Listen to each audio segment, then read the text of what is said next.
Good morning everyone. ఇప్పుడు టీఎస్పీఎస్సీకి సంబంధించిన economy syllabus చూసి అడిషనల్గా మనకి ఏపీపీఎస్సీకి ఎకానమీలో ఏమేమి టాపిక్స్ ఉన్నాయో చూద్దాం. మనకి ఇండియన్ ఎకానమీ అనేది టీఎస్పీఎస్సీ గ్రూప్ 2లో 3 పార్ట్స్గా ఇవ్వడం జరిగిందండి. ఈ 3 పార్ట్స్లో మొత్తంగా మనకి 15 సెక్షన్స్ ఉంటాయి. ఈ 15 సెక్షన్స్ నుండి 17 చాప్టర్స్ మనం నేర్చుకోవాలి. ఏ సెక్షన్లో 2 చాప్టర్స్ ఉన్నాయో వాటిని కూడా మనం ఇక్కడ చూద్దాం. మనకి ఫస్ట్ పార్ట్ ఏంటంటే Indian economy issues and challenges. ఇందులో మీకు స్లైడ్ ఇంగ్లీష్లో ఉంది, తెలుగులో ఉంది. ఫస్ట్ పార్ట్లో ఇండియన్ ఎకానమీ ఇష్యూస్ అండ్ ఛాలెంజెస్లో మనకి మొత్తంగా 5 సెక్షన్స్ ఉంటాయి, అంటే 5 యూనిట్స్ ఉంటాయి. అందులో ఫస్ట్ యూనిట్ ఏంటిదంటే డెమోగ్రఫీ. మొత్తం సిలబస్ చెప్పిన తర్వాత రీసెంట్గా నిర్వహించిన గ్రూప్ 2 ఎగ్జామ్, గ్రూప్ 3 ఎగ్జామ్లో మనకి ఒక్కొక్క చాప్టర్ నుంచి వెయిటేజ్ ఎలా వచ్చిందో కూడా చెప్తాం. ఫస్ట్ సిలబస్ చూద్దాము. డెమోగ్రఫీ అంటే జనాభా శాస్త్రము. ఇండియాకి సంబంధించి డెమోగ్రఫీకి సంబంధించిన అంశాలు ఏమేమి ఉన్నాయి. ఫస్ట్ ఈ డెమోగ్రఫీలో మనం మాట్లాడుకోవాల్సింది ఏంటిదంటే demographic features of Indian population. భారతదేశంలో జనాభాకి సంబంధించిన లక్షణాలు ఏ విధంగా ఉన్నాయి. ఇప్పుడు పాపులేషన్ మాట్లాడుతున్నాం. పాపులేషను అని అంటే ఒక మనిషి జన్మించిన తర్వాతనే కదా దాన్ని కౌంట్ చేసేది. తను జన్మించిన తర్వాత కౌంట్ చేసేది అని అంటే ఒక పిల్లవాడు, ఒక బేబీ జన్మించిన ఇన్ఫాంట్ మోర్టాలిటీ రేటు, బర్త్ రేటుకి సంబంధించిన ఇండికేటర్స్ ఉంటాయి కదా.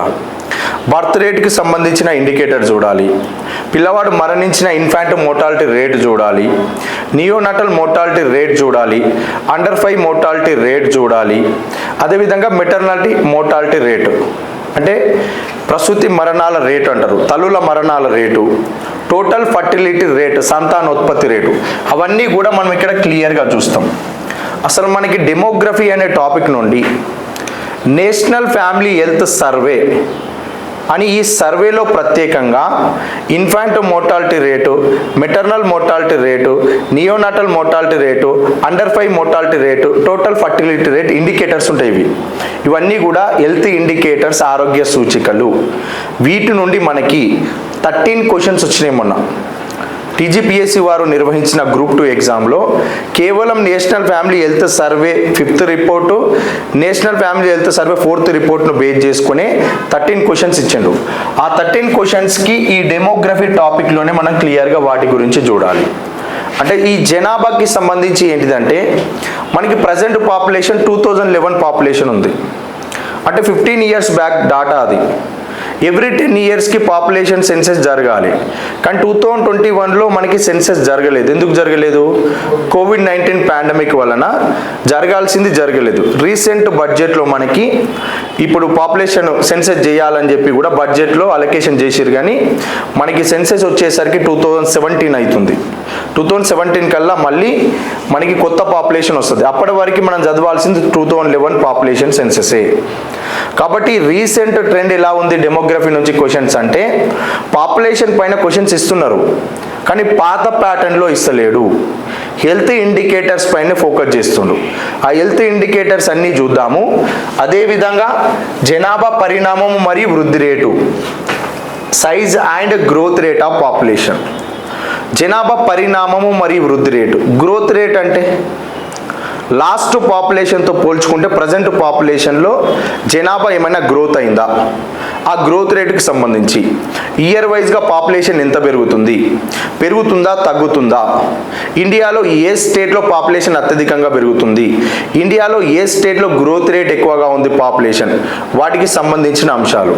ఇందులో 1921 డాటా చూడాలి, 1951 డాటా చూడాలి, 1981 డాటా చూడాలి, 1991 డాటా చూడాలి, 2001, 2011 ఇలా 10 ఇయర్స్ గ్యాప్లో గ్రోత్ రేట్స్ ఎలా ఉన్నాయో హైయెస్ట్ 1981కి సంబంధించిన క్వశ్చన్స్ మనకి ఎక్కువగా అడగడం జరిగింది గ్రోత్ రేట్ పైన. వాటికి సంబంధించిన అంశాలు చూద్దాం. జనాభాకి సంబంధించి డెమోగ్రఫీ డివిడెండ్, అదేవిధంగా sectoral distribution of population policies of India. ఈ అంశాల్లో మనం ఫస్ట్ ఏం చేయాలి అని అంటే ఇండియాలో టోటల్ పాపులేషన్ ఏముంది, హైయెస్ట్ పాపులేషన్ ఏ స్టేట్స్లో ఉంది, లోయెస్ట్ పాపులేషన్ ఏ స్టేట్స్లో ఉంది. అదేవిధంగా లిటరసీ కూడా ఇక్కడనే చూడాలి. హైయెస్ట్ లిటరసీ ఏ స్టేట్లో ఉంది, లోయెస్ట్ లిటరసీ ఏ స్టేట్లో ఉంది. ఇప్పుడు స్టేట్ వైజ్గా హైయెస్ట్ లోయెస్ట్ డివైడ్ చేస్తున్నప్పుడు డిస్టిక్కి కూడా ఇంప్లిమెంట్ చేయాలి.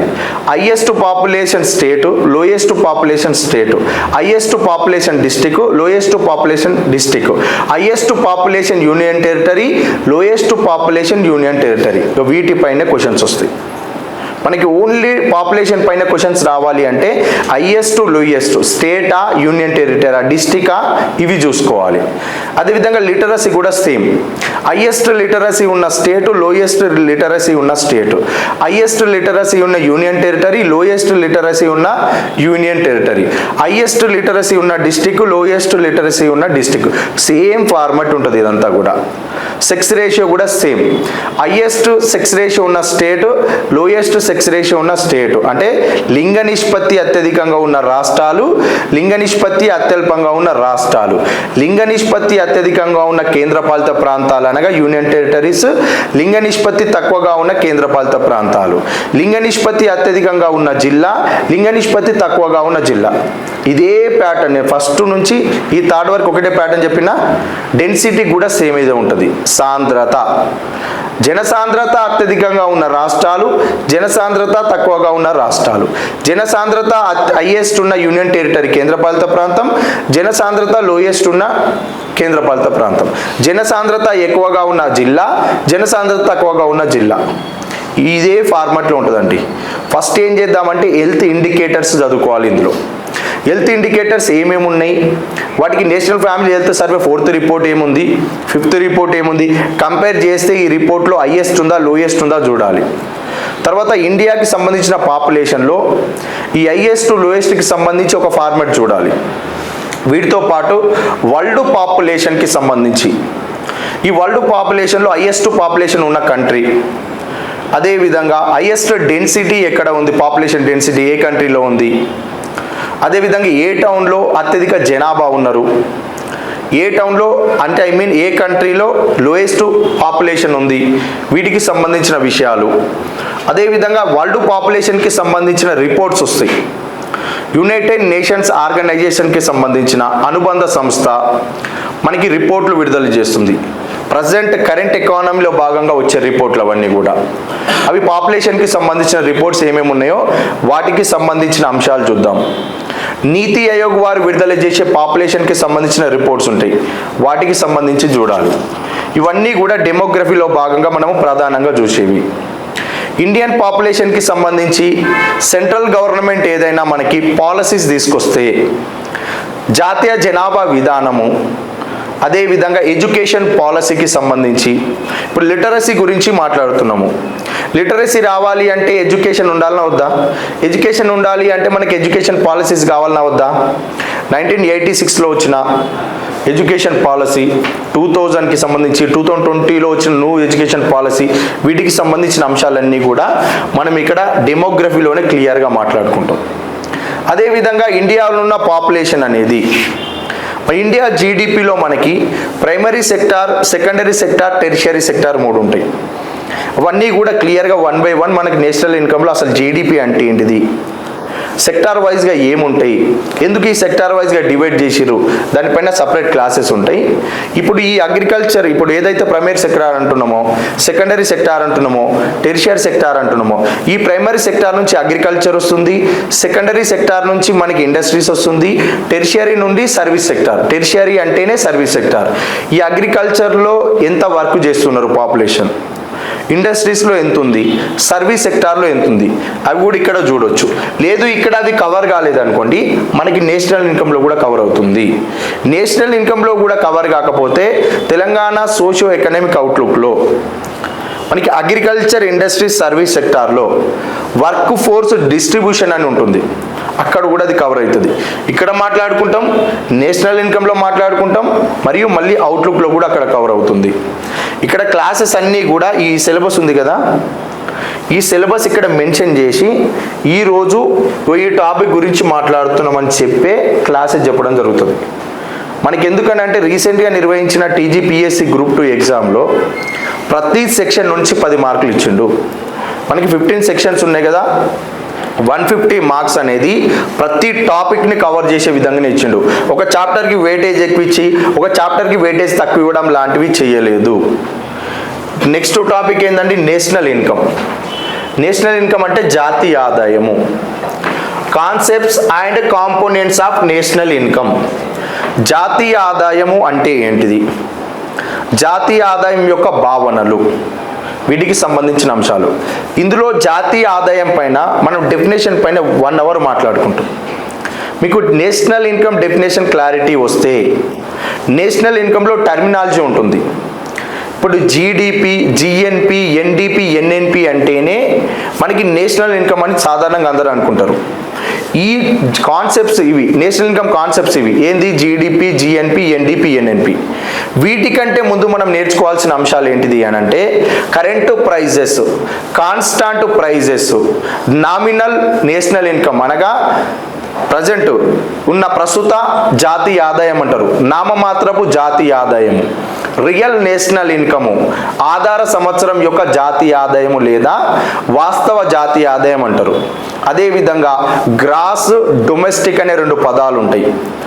మార్కెట్ ప్రైస్, ఫ్యాక్టర్ కాస్ట్కి సంబంధించిన టర్మినాలజీ ఉంటుంది. అంటే మనము జీడిపి, జిఎన్పి, ఎన్డిపి, ఎన్ఎన్పి మనకి ఇక్కడనే క్లియర్గా మెన్షన్ చేసింది ఏమని, జాతీయ ఆదాయం యొక్క భావనలు అండ్ భాగాలు అన్నాడు. డైరెక్ట్ మనం నేషనల్ ఇన్కమ్ కాన్సెప్ట్స్కి వెళ్ళినాం అనుకోండి, జీడిపి, జిఎన్పి, ఎన్డిపి, ఎన్ఎన్పి దగ్గర GDP market price, GDP factor cost, NDP market price, NDP factor cost, GNP market price, GNP factor cost, ఆ NNP market price, NNP factor కాస్ట్కి సంబంధించిన టర్మినాలజీ వస్తుంది. మరి మార్కెట్ ప్రైస్ అంటే ఏంటిది, ఫ్యాక్టర్ కాస్ట్ అంటే ఏంటిది, కరెంట్ ప్రైజెస్ అంటే ఏంటిది, కాన్స్టాంట్ ప్రైజెస్ అంటే ఏంటిది, వీటి టర్మినాలజీ తెలియకుండా డైరెక్ట్ ఇక్కడ మాట్లాడుకుంటే అర్థమవుతుందా, అర్థం కాదు. కాబట్టి నేషనల్ ఇన్కమ్ డెఫినేషన్ మీరు క్లారిటీగా వింటే ఆ డెఫినేషన్లోనే 90% నేషనల్ ఇన్కమ్ అర్థం కావడానికి ఈజీ వే ఉంటుంది. ఒక డెఫినేషన్ పైనే మనం క్లారిటీగా ఒక 1 అవర్ మాట్లాడుకొని అందులో టర్మినాలజీ ఏమేమి ఉన్నాయి, మార్కెట్ ప్రైస్ ఎందుకు వస్తుంది, ఫ్యాక్టర్ కాస్ట్ ఎందుకు వస్తుంది, కరెంట్ ప్రైజెస్ ఏంది, కాన్స్టాంట్ ప్రైజెస్ ఏంది, గ్రాస్ స్థూల అంటే ఏంది, డొమెస్టిక్ దేశీయ అంటే ఏంది, వీటికి సంబంధించిన అంశాలు మనం ఇక్కడ క్లియర్గా చూడాలి. అదేవిధంగా డిప్రిసియేషన్ అని ఉంటుంది, తరుగుదల, గ్రాస్, నెట్కి సంబంధించిన అంశాలు. ఇందులో మనకి డిప్రిసియేషన్ అంటే ఏంది, ఇవన్నీ కూడా మనం ఏం చేయాలంటే నేషనల్ ఇన్కమ్ డెఫినేషన్ అయిపోయిన తర్వాత టర్మినాలజీ పైన ఒక 2 క్లాసెస్ తీసుకొని ఈ నేషనల్ ఇన్కమ్ డెఫినేషన్, ఈ టర్మినాలజీ మీకు క్లారిటీ ఉంటే ఈ కాన్సెప్ట్స్ అనేది సింపుల్గా అర్థమైపోతుంది మీకు. ఈ కాన్సెప్ట్స్ అయిపోయిన వెంటనే నేషనల్ ఇన్కమ్ ఎస్టిమేషన్ మెథడ్స్, జాతీయ ఆదాయాన్ని లెక్కించే పద్ధతులు ఉంటాయి. అంటే నువ్వు డెఫినేషన్ నేర్చుకున్నావు, టర్మినాలజీ నేర్చుకున్నావు, కాన్సెప్ట్స్ నేర్చుకున్నావు. ఇప్పుడు ఈ concepts GDP, GNP, NDP, NNP అని కాన్సెప్ట్స్ నేర్చుకున్న తర్వాత అసలు జీడిపిని ఎలా క్యాలిక్యులేట్ చేస్తాం, ఎన్డిపిని ఎలా క్యాలిక్యులేట్ చేస్తాం, ఎన్ఎన్పిని ఎలా క్యాలిక్యులేట్ చేస్తాం, వీటికి సంబంధించిన అంశాలు, ఆ మెజర్మెంట్స్ ఏమేమి ఉన్నాయి. నువ్వు మెజర్మెంట్స్ నేర్చుకునేటప్పుడే నువ్వు బేసిక్ ఫౌండేషన్ వేసుకుంటావు. ఎందుకు, నీకు అక్కడికే డెఫినేషన్ వస్తుంది, టర్మినాలజీ వస్తుంది, కాన్సెప్ట్స్ తెలుసు, దీనిలోనే నీకు క్లారిటీ వస్తుంది. ఎందుకు అని అంటే వీటిని బేస్ చేసుకొని మెజర్మెంట్స్ ఉంటాయి. ఆ మెజర్మెంట్ అప్పుడు ముందు నేర్చుకున్న ప్రీవియస్కి సంబంధించిన టర్మినాలజీ మొత్తం కూడా ఇక్కడ నీకు మళ్ళీ రిమెంబర్ అవుతుంది, మళ్ళీ మాట్లాడుకునేటప్పుడే నీకు మెజర్మెంట్స్ ఈజీగా అర్థమైపోతుంది. అంటే డెఫినేషన్ మాట్లాడుకొని, టర్మినాలజీ మాట్లాడుకొని, కాన్సెప్ట్స్ మాట్లాడుకొని మళ్ళీ వెంటనే ఏం చేస్తామో మెజర్మెంట్స్ మాట్లాడుకుంటాం. ప్రజెంట్ ఉన్న మెజర్మెంట్స్ మాట్లాడుకున్న తర్వాత అసలు ఇండియాలో 1947 ఆగస్టు 15 తర్వాత మనకి ఇండియా మన ఓన్గా మనం రిపబ్లిక్ కంట్రీ మనది.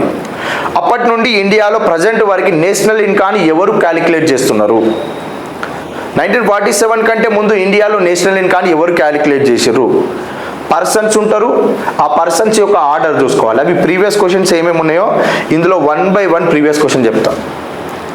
దాదాపు మీకు 15 చాప్టర్స్, మొత్తం 17 చాప్టర్స్, 15 సెక్షన్స్. మీకు నేను ఇక్కడ క్లాస్లోనే ఒక 3500 ప్రీవియస్ MCQs ఎప్పుడు ఏ టైంలో వచ్చిందో క్లియర్గా మెన్షన్ చేసి చూపిస్తే ఇక్కడ దాన్ని బేస్ చేసుకునే క్లాసెస్ మొత్తం చెప్తా. ఇప్పుడు నిర్వచనం నేర్చుకున్నావు, టర్మినాలజీ నేర్చుకున్నావు, కాన్సెప్ట్స్ నేర్చుకున్నావు. కాన్సెప్ట్స్ అయిపోయిన తర్వాత క్యాలిక్యులేషన్, మెజర్మెంట్స్, మెథడ్స్, లెక్కించే పద్ధతులు నేర్చుకున్న తర్వాత ఇండియాలో ఇంతవరకు ఎవరెవరు మెజర్మెంట్ చేశారు నేషనల్ ఇన్కమ్, ఎవరెవరు లెక్కించరు, దాని ఆర్డర్ అయిపోయింది. తర్వాత మనకి సర్క్యులర్ ఫ్లో ఆఫ్ ఇన్కమ్, ఆదాయ చక్రీయ ప్రవాహం అని ఉంటుంది.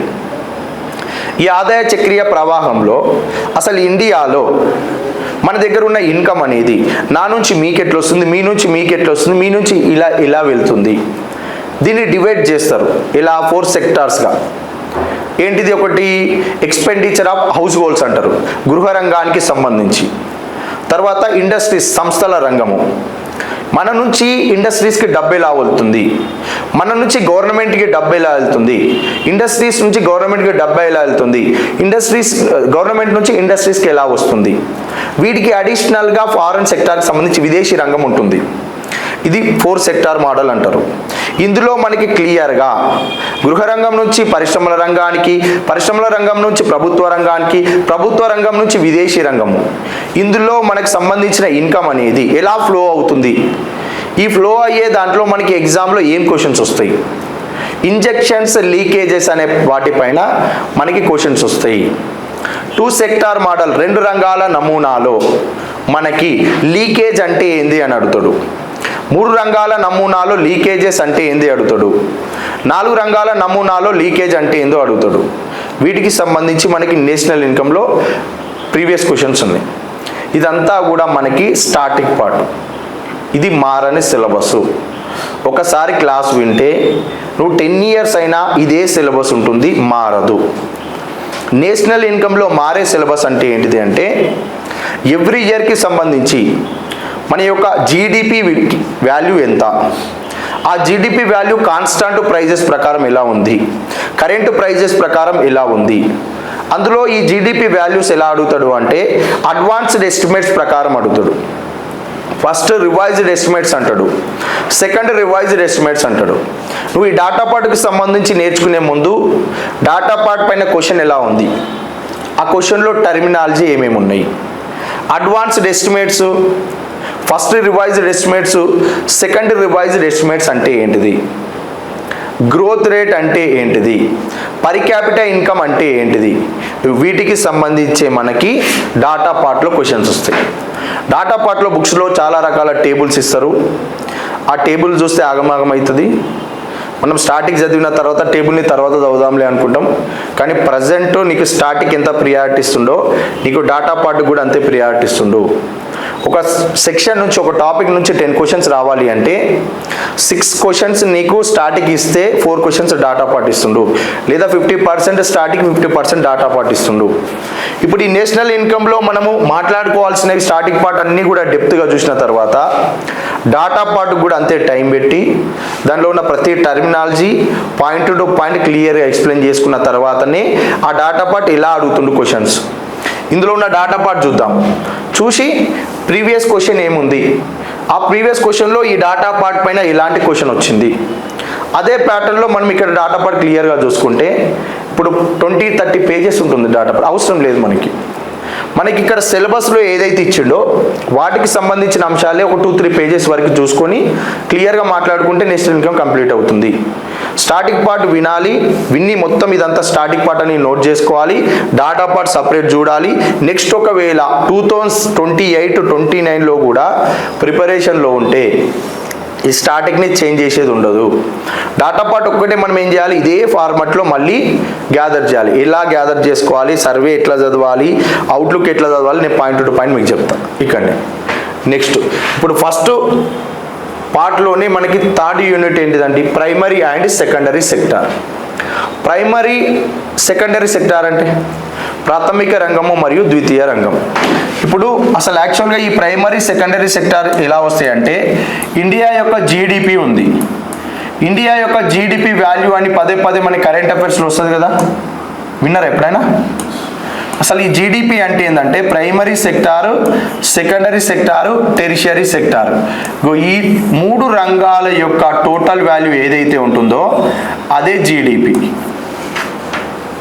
ఈ జీడిపినే ఏమంటామంటే ఇక్కడ నేషనల్ ఇన్కమ్ అంటాం. ఇప్పుడు నేషనల్ ఇన్కమ్ గురించి క్లియర్గా మాట్లాడుకొని ఇందులో మనము ప్రైమరీ సెక్టార్కి రావాలి. మళ్ళీ సెకండరీ సెక్టార్ చూడాలి, టెరిషరీ సెక్టార్ చూడాలి. ఇప్పుడు ఈ primary sector and secondary sectors అని చెప్పి మనకి థర్డ్ సెక్షన్ ఇచ్చిండు.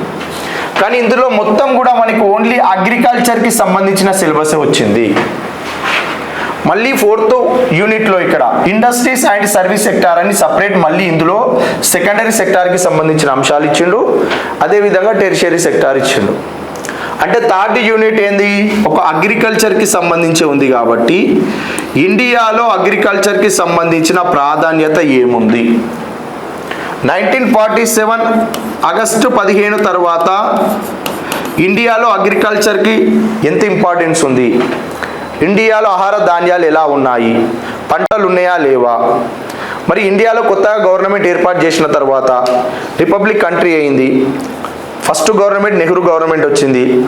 మన ఇండియా అగ్రికల్చర్ పైన ఎలాంటి ప్రియారిటీ ఉంది, ఎలాంటి స్కీమ్స్ వచ్చినాయి, ఇండియా యొక్క అగ్రికల్చర్ అనేది ఇండియా జీడిపిలో పర్సంటేజ్ ఎంత ఉంది, అదేవిధంగా ఇండియాలో ఉన్న వర్షపాతం ఎలా ఉంది, వాటికి సంబంధించిన అంశాలు, అగ్రికల్చర్ పాలసీస్ చూడాలి. ఇండియాలో మార్కెటింగ్, ఇప్పుడు రూరల్ ఏరియాలో కూడా మార్కెట్, గ్రామాల్లో మార్కెట్స్ ఉంటాయా, ఉంటాయి. మండలాల్లో మార్కెట్స్ ఉంటాయా, ఉంటాయి. అదే జిల్లాల్లో మార్కెట్స్ ఉంటాయి, టౌన్లో మార్కెట్స్ ఉంటాయి. ఈ మార్కెట్కి సంబంధించిన ప్రొసీజర్ ఏముంది. ఇప్పుడు ఒక రైతు పంట పండించిండు, ఆ రైతు పంట పండించిన తర్వాత ఆ పంట మొత్తం కంప్లీట్ అయిపోయింది, ప్యాకింగ్ అయిపోయింది, అది మార్కెట్కి తీసుకొచ్చిన తర్వాత మార్కెట్లో మేము కొనము అంటే రైతుకి ఇబ్బంది అవుతుందా కాదా. అలాంటి రైతుకి ఇబ్బంది కాకుండా పంట వేయడానికంటే ముందే గవర్నమెంటే కనీస రాబడి హామీని ఇవ్వడం కోసమే మినిమం సపోర్ట్ ప్రైస్ను తీసుకొచ్చింది. ఈ మినిమం సపోర్ట్ ప్రైస్ ఎందుకు తీసుకొచ్చారు, ఏ ఏ కమిటీలు ఉన్నాయి, ప్రజెంట్ ఎలా క్యాలిక్యులేట్ చేస్తున్నారు, వాటికి సంబంధించిన అంశాలు కూడా ఇందులోనే ఉంటాయి. గ్రీన్ రెవల్యూషన్ అనే పదం వినే ఉంటారు, హరిత విప్లవం. అసలు ఇండియాలో ఉన్న అగ్రికల్చర్ ఏంటిది, గ్రీన్ రెవల్యూషన్ ఎందుకు వచ్చింది, అసలు హరిత విప్లవం అంటే ఏంటిది, వాళ్ళు ప్రపంచంలో మొదటిసారిగా ఎక్కడ తీసుకొచ్చారు, ఇండియాలో ఆ మార్పులు ఎలా వచ్చినాయి, ఆ మార్పులు రావడం కోసం ఇండియాలో తీసుకొచ్చిన స్కీమ్స్ ఏంటివి. ఇంటెన్సివ్ అగ్రికల్చర్ డిస్ట్రిక్ట్ ప్రోగ్రామ్ అని, ఇంటెన్సివ్ అగ్రికల్చర్ ఏరియా ప్రోగ్రామ్ అని, ఐఎల్డ్ వెరైటీ ప్రోగ్రామ్స్ అని ఉంటాయి. ఈ 3 స్కీమ్స్ పైన ఇప్పటి వరకు ఒక 20 టైమ్స్ క్వశ్చన్స్ అడిగారు. వీటిని బేస్ చేసుకునే మనకి గ్రీన్ రెవల్యూషన్ వచ్చింది.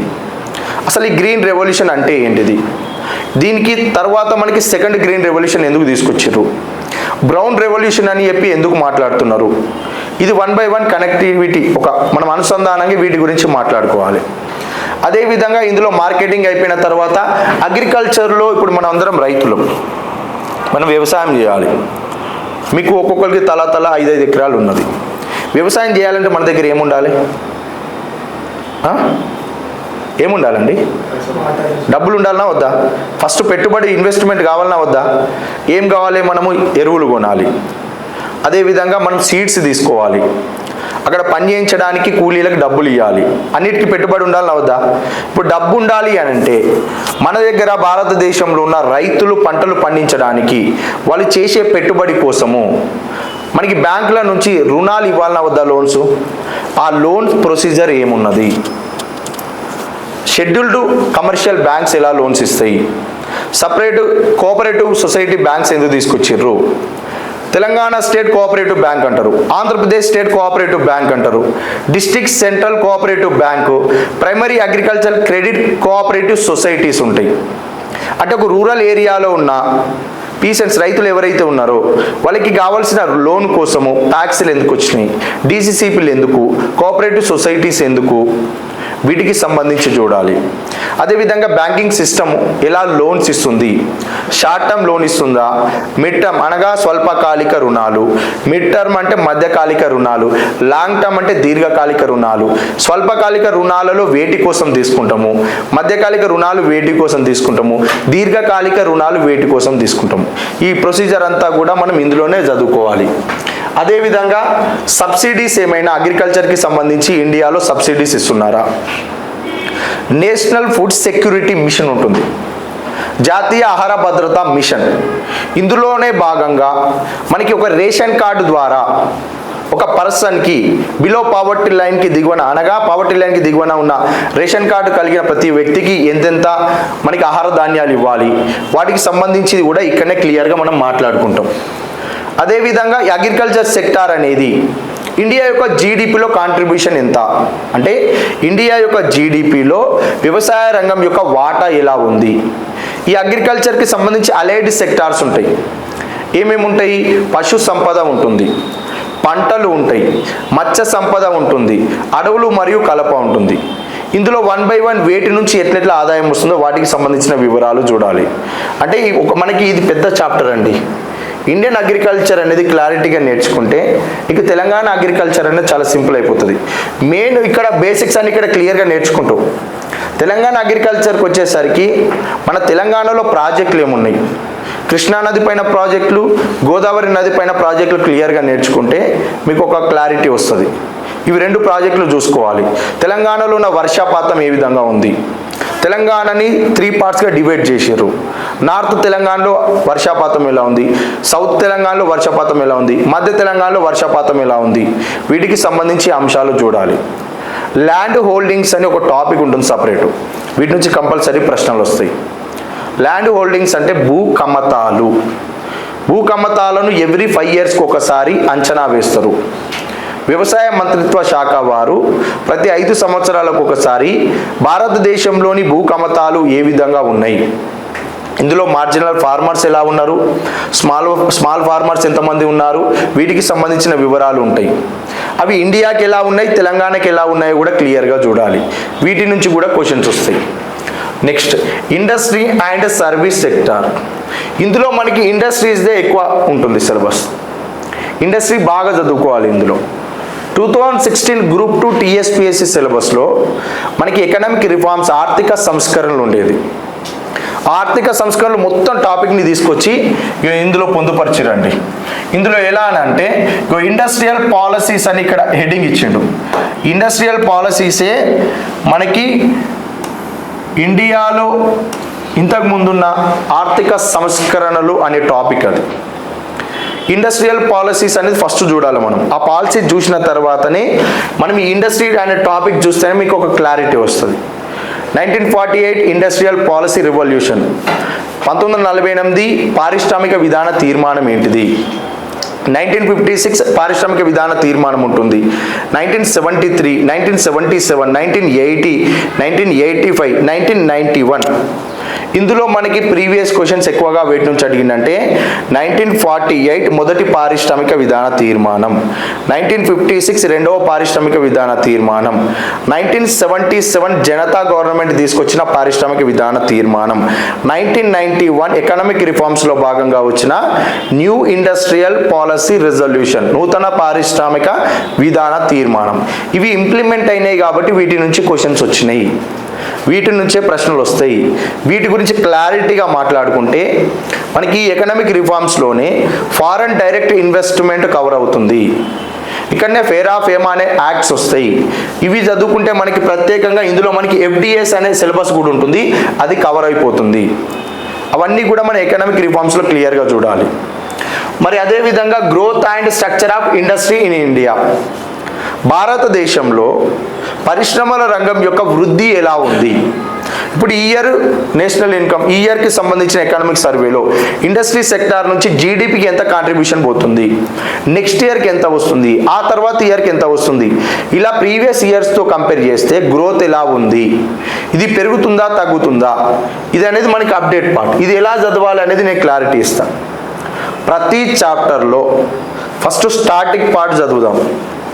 స్టార్టింగ్ పార్ట్ అయిపోయిన తర్వాత అప్డేట్ పార్ట్ అని హెడ్డింగ్ పెట్టుకొని అప్డేట్ పార్ట్ గురించి క్లియర్గా మాట్లాడుకొని నెక్స్ట్ ఒకవేళ అప్డేట్ అయితే ఏం అప్డేట్ అవుతుంది, ఇది మారదు ఇది మారుతుంది, మారే దాంట్లో ఏమేమి మారుతుంది అనేది కూడా క్లారిటీగా మెయింటైన్ చేస్తే మీరు కొత్త పుస్తకం కొనాల్సిన అవసరం లేదు, మళ్ళీ సెకండ్ టైం కూడా వేరే ఇన్స్టిట్యూట్కి పోవాల్సిన అవసరం లేదు.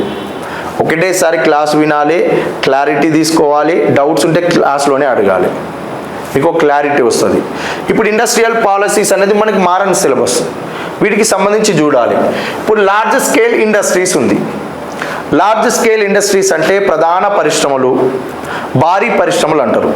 షుగర్ ఇండస్ట్రీ ఉంది, పంచదార పరిశ్రమ. భారతదేశంలో పంచదార పరిశ్రమలు ఎప్పుడు స్టార్ట్ అయినాయి? ఈ షుగర్ ఇండస్ట్రీస్కి సంబంధించిన బ్యాక్గ్రౌండ్ చూడాలి. దీంట్లో అప్డేట్ ఏముంటుంది అని అంటే, ఇండియాలో అత్యధికంగా షుగర్ ఏ ఫ్యాక్టరీ నుంచి వస్తుంది అనగా ఏ స్టేట్లో ఉత్పత్తి చేస్తున్నారు? ప్రపంచంలో పంచదారను తయారు చేయడంలో, ఉత్పత్తి చేయడంలో ఇండియా యొక్క ర్యాంక్ ఏంటిది? ఇండియా నుంచి ఎక్స్పోర్ట్స్ ఏమైనా వెళ్తున్నాయా? ఏ దేశానికి వెళ్తున్నాయి? ఇది ఒకటే అప్డేట్ ఉంటుంది. అదేవిధంగా మనకి కాటన్ మిల్స్ తెలుసు కదా, వస్త్ర పరిశ్రమ అంటారు, టెక్స్టైల్ ఇండస్ట్రీ. మరి టెక్స్టైల్ ఇండస్ట్రీస్ ఫస్ట్ ఇండియాలో ఎప్పుడు తీసుకొచ్చారు? వాటికి సంబంధించిన అంశాలు, ప్రస్తుతం టెక్స్టైల్ ఇండస్ట్రీ యొక్క పరిస్థితి ఎలా ఉంది, అవి ఇక్కడ మనం లార్జ్ స్కేల్ ఇండస్ట్రీస్లోనే క్లియర్గా మనం చూడాలి. ఇప్పుడు మనకి పంచదార పరిశ్రమ చూస్తున్నాము, టెక్స్టైల్ ఇండస్ట్రీ చూస్తున్నాము, జూట్ ఇండస్ట్రీ, జనపనార పరిశ్రమ అంటారు. అసలు జనపనార పరిశ్రమ ఇండియాలో ఎక్కడ ఉంది? వెస్ట్ బెంగాల్లో అత్యధికంగా అక్కడ జనపనార పరిశ్రమలు ఉంటాయి. మరి జనపనార పరిశ్రమల్లో ఎందుకు లాస్ వస్తుంది? వాటికి సంబంధించిన బ్యాక్గ్రౌండ్ అనేది మనం అక్కడనే క్లియర్గా చూస్తాం. అదేవిధంగా ఇనుము ఉక్కు కర్మాగారాలు, వీటి నుంచి ఎక్కువ ప్రశ్నలు వచ్చినాయి. ఇండియాలో ఇనుము ఉక్కు కర్మాగారాలు అంటే ఐరన్ స్టీల్ ఇండస్ట్రీస్, ఇవి ఎక్కడ ఏర్పాటు చేశారు? సెకండ్ ప్లానింగ్లో ఎప్పుడు ఏర్పాటు చేశారు? First planning, second planning, third, fourth, fifth, sixth, 12th వరకు ఇండస్ట్రీ సెక్టార్కి సంబంధించి ఈ ప్లానింగ్స్లో ఎంతెంత ప్రియారిటీ ఇచ్చారు? ఇండస్ట్రీస్ని ఎక్కడెక్కడ ఏర్పాటు చేశారు? ప్రజెంట్ ఏమున్నాయి? ఆ ఇండస్ట్రీస్లో హైయెస్ట్ ఎక్కడ ఇనుము ఉత్పత్తి చేస్తున్నారు? వాటికి సంబంధించిన అంశాలు క్లియర్గా చూడాలి. ఇందులో మారే సిలబస్ ఏం లేదు. ప్రపంచంలో అత్యధికంగా ఇనుమును ఉత్పత్తి చేస్తున్న దేశం ఏంటిది? అది ఒక్కటే మారుతుంది, అది సింగిల్ లైన్ మాత్రమే, అది చూసుకోవాలి. Next MSMEs, micro small medium enterprises, సూక్ష్మ చిన్న మధ్య తరహా పరిశ్రమలు ఇవి. ఇప్పుడు ఇందాక మనం ఇండస్ట్రియల్ పాలసీస్ అన్నాం కదా, ఇండస్ట్రియల్ పాలసీ ఏందో మీకు ఐడియా ఉంటే 1948 ఇండస్ట్రియల్ పాలసీలో ఎంఎస్ఎంఈకి డెఫినేషన్ ఏముంది అనగా చిన్నతరహా పరిశ్రమల డెఫినేషన్ ఏంది? 1956 ఇండస్ట్రియల్ పాలసీలో చిన్నతరహా పరిశ్రమల డెఫినేషన్ ఏముంది? 77లో ఏం డెఫినేషన్ ఉంది? 1991లో ఏం డెఫినేషన్ వచ్చింది? 1997లో ఏం మార్చారు? 2000లో ఏం మార్చారు? 2006లో మైక్రో స్మాల్ మీడియం ఎంటర్ప్రైజెస్ అని చెప్పి మనకి మెన్షన్ చేశారు. అంతకుముందు వీటిని స్మాల్ స్కేల్ ఇండస్ట్రీస్గా పిలిచేవారు. ఈ స్మాల్ స్కేల్ ఇండస్ట్రీస్కి డెఫినేషన్ అనేది 48లో, 1956, 77, 90, 97లో, 2000, 2006లో 6 వరకు ఎలా ఉందో వాటికి సంబంధించిన ఆర్డర్ చూసి 2006లో స్మాల్ స్కేల్ ఇండస్ట్రీస్ని మైక్రో స్మాల్ మీడియం ఎంటర్ప్రైజెస్గా ఎలా మార్చారు, వీటి డెఫినేషన్ ఎలా ఉందో చూడాలి. 2006 నుంచి 2020 వరకు వీటి డెఫినేషన్ మారలేదు. 20లో కోవిడ్-19 పాండమిక్ సమయంలో ఎంఎస్ఎంఈలకు సంబంధించిన డెఫినేషన్ని చేంజ్ చేశారు. రీసెంట్గా 2025 ఫిబ్రవరి 1 నాడు యూనియన్ బడ్జెట్లో భాగంగా సెంట్రల్ ఫినాన్స్ మినిస్టర్ అయిన నిర్మలా సీతారామన్ గారు ఈ మైక్రో స్మాల్ మీడియం ఎంటర్ప్రైజెస్కి సంబంధించిన డెఫినేషన్ని మార్చారు. ఇన్వెస్ట్మెంట్ కోటాను పెంచిర్రు, టర్నోవర్ యొక్క కోటాను పెంచిర్రు. ఎందుకు ఇన్వెస్ట్మెంట్, ఎందుకు టర్నోవర్ అనేది నేను అక్కడ సబ్జెక్ట్లో క్లియర్గా చెప్తాను. అంటే స్టార్టింగ్ నుండి ప్రజెంట్ వరకు ఎంఎస్ఎంఈల పైన డెఫినేషన్స్ ఎలా ఉన్నాయి? డెఫినేషన్స్ అంటే ఏముండదు, అందులో అమౌంట్ బేసిక్గా మనకి స్మాల్ స్కేల్ ఇండస్ట్రీస్ని డివైడ్ చేస్తారు. ఆ ఇన్వెస్ట్మెంట్ ఎంత ఉందో మనం చూసుకుంటూ రావాలి. స్టార్టింగ్ ఎంత, ప్రజెంట్ ఎంత. ఇక స్టార్టింగ్ నుంచి ప్రజెంట్ వరకు ఏం చేస్తారంటే స్టార్టింగ్లో ఒక ఆప్షన్ ఇస్తాడు, మధ్యలో ఒక ఆప్షన్ ఇస్తాడు, 2006 ఎంఎస్ఎంఈడి యాక్ట్ ప్రకారం ఎంత అని ఒక ఆప్షన్ ఇస్తాడు, ప్రజెంట్ ఒక ఆప్షన్ ఇస్తాడు. ఎంఎస్ఎంఈలకు సంబంధించి క్వశ్చన్ మార్క్ పెట్టి 4 ఆప్షన్లలో స్టార్టింగ్ ఒకటి, మధ్యలో ఒకటి, 2006 ఒకటి, ప్రజెంట్ ఒకటి ఇస్తాడు. అంటే ఎంఎస్ఎంఈల బ్యాక్గ్రౌండ్ మొత్తం తెలిస్తేనే ఈ 4 ఆప్షన్స్ కరెక్టా కాదని మనకు ఒక ఐడియా వస్తుంది. అవి ఎంఎస్ఎంఈ దగ్గర చూద్దాం.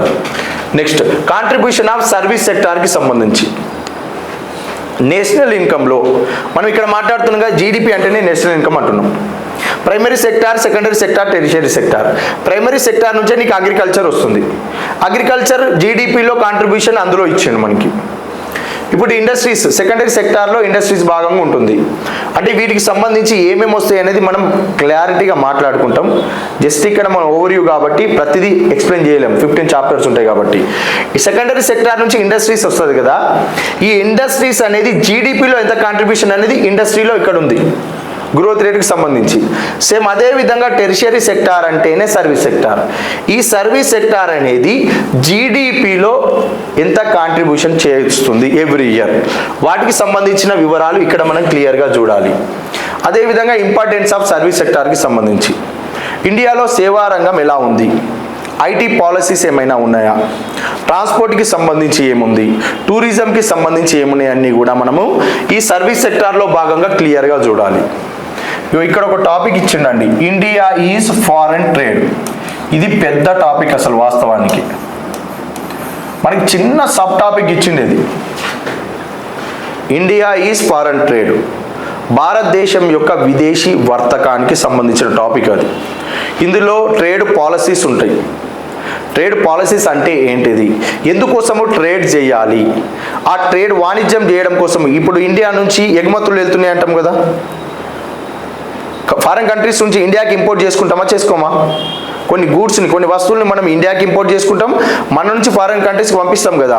ఇప్పుడు చైనా నుంచి ఎన్నో ఎలక్ట్రానిక్ ఇండియాకి వస్తలేవా, మరి ఇండియా నుంచి చైనాకి ఎలా వెళ్ళాలి, చైనా నుంచి ఇండియాకి, ఇండియా నుంచి యుఎస్ఏకి ఎలా వెళ్ళాలి, యుఎస్ఏ నుంచి ఇండియాకి ఎలా రావాలి, వీటికి సంబంధించిన అన్ని అంశాలు అనేది ట్రేడ్ పాలసీలో భాగంగా ఉన్న నామ్స్ ప్రకారమే జరుగుతాయి. అసలు ఎగుమతులు ఎలా చేయాలి, దిగుమతులు ఎలా చేసుకోవాలి, ఈ ట్రేడ్ పాలసీస్ ఏమేమి ఉన్నాయి, ఈ ట్రేడ్ పాలసీస్ కంటే ముందు ఎకనామిస్టులు ఆర్థికవేత్తలు ఇచ్చిన నిర్వచనాలు ఏమేమి ఉన్నాయి. అదేవిధంగా ఇందులో భాగంగానే మనము వరల్డ్ ట్రేడ్ ఆర్గనైజేషన్కి సంబంధించి ప్రపంచంలో ఎవరైనా ఎగుమతి చేయాలి దిగుమతి చేయాలి అంటే వరల్డ్ ట్రేడ్ ఆర్గనైజేషన్కి సంబంధించిన నామ్స్ ప్రకారం ప్రొసీజర్ ప్రకారమే చేయాలి. ఎవరైనా ఏదైనా కంట్రీ ఇంకో కంట్రీ తోటి ట్రేడ్ పరంగా యుద్ధ వాతావరణం ఏర్పాటు చేసుకుంటే వరల్డ్ ట్రేడ్ ఆర్గనైజేషన్ ఆ రెండు దేశాలను పిలిపించుకొని మాట్లాడుతుంది.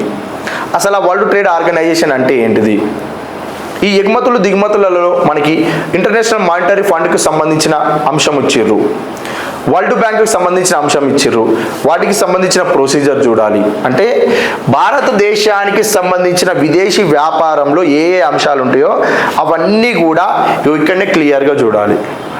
మనకి ఇప్పుడు ఈ 4th సెక్షన్లో ఇండస్ట్రీస్ ఒక టాపిక్, సర్వీస్ సెక్టారు ఒక టాపిక్, ఫారెన్ ట్రేడ్ ఒక టాపిక్. ఎన్ని వచ్చినాయి ఇక్కడ, 3 టాపిక్స్ వచ్చినాయి. సరే, సర్వీస్ సెక్టార్ని నువ్వు ఇండస్ట్రీలోనే కలుపుదాం. ఎగ్జాంపుల్కి ఇప్పుడు 2 టాపిక్లు ఉన్నాయి. ఇందులో మేజర్గా మనం చదవాల్సిన ఇండస్ట్రీస్ చదువుకోవాలి, సర్వీస్ సెక్టార్లో ఏమేమి ఉన్నాయో చూసుకోవాలి. సర్వీస్ సెక్టార్ ఇండస్ట్రీస్కి ఉన్నంత టైం పట్టదు, కానీ ఫారెన్ ట్రేడ్కి ఎక్కువ టైం పడుతుంది. ఇది సపరేట్ టాపిక్గా చూసుకోవాలి, ఇండస్ట్రీస్ సపరేట్ టాపిక్గా చూసి సర్వీస్ సెక్టార్ ఏమేమి ఉన్నాయో అంశాలు చూసుకుంటే సరిపోతుంది. ఇప్పుడు మనం ఏం చేస్తాం, ఈ 4th సెక్షన్లో ఈ 4th యూనిట్కి ఇండస్ట్రీ సర్వీస్ సెక్టార్లో ఇండస్ట్రీస్ మొత్తం చదువుతాం, సర్వీస్ సెక్టార్ అర్థమయ్యే వరకే చదువుతాం. ఈ ఫారెన్ ట్రేడ్ అనేది క్వశ్చన్స్ ఇస్తాడో ఇవ్వడో అని చదువుతామో చదవమో అనేది క్లారిటీ ఉండదు.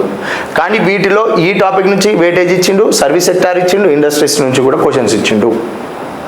కాబట్టి ఇది మొత్తం కవర్ అయ్యేటట్టే మనం చదవాలి. నెక్స్ట్ 5th యూనిట్ మనకి ప్లానింగ్స్ ఉంటుంది. ఇది మొత్తం కూడా ఫస్ట్ పార్ట్, 5 యూనిట్స్. ఫస్ట్ ఏంటిది, demography. Second, national income. Third, primary sector and second sector, ప్రాథమిక మరియు ద్వితీయ రంగం.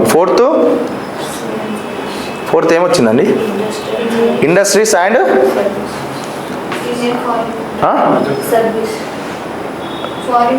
ఫారెన్ ట్రేడ్ వచ్చింది. ఇంకా ఫస్ట్ ఇండస్ట్రీస్, తర్వాత ఫారెన్ ట్రేడ్ వచ్చింది. 5th యూనిట్ ఏంటంటే plannings, NITI Aayog and public finance. ఇక్కడ వరకు ఒక టాపిక్ అండి. ఈ పబ్లిక్ ఫైనాన్స్ అనేది కూడా మనకి ఒక పెద్ద టాపిక్. మళ్ళీ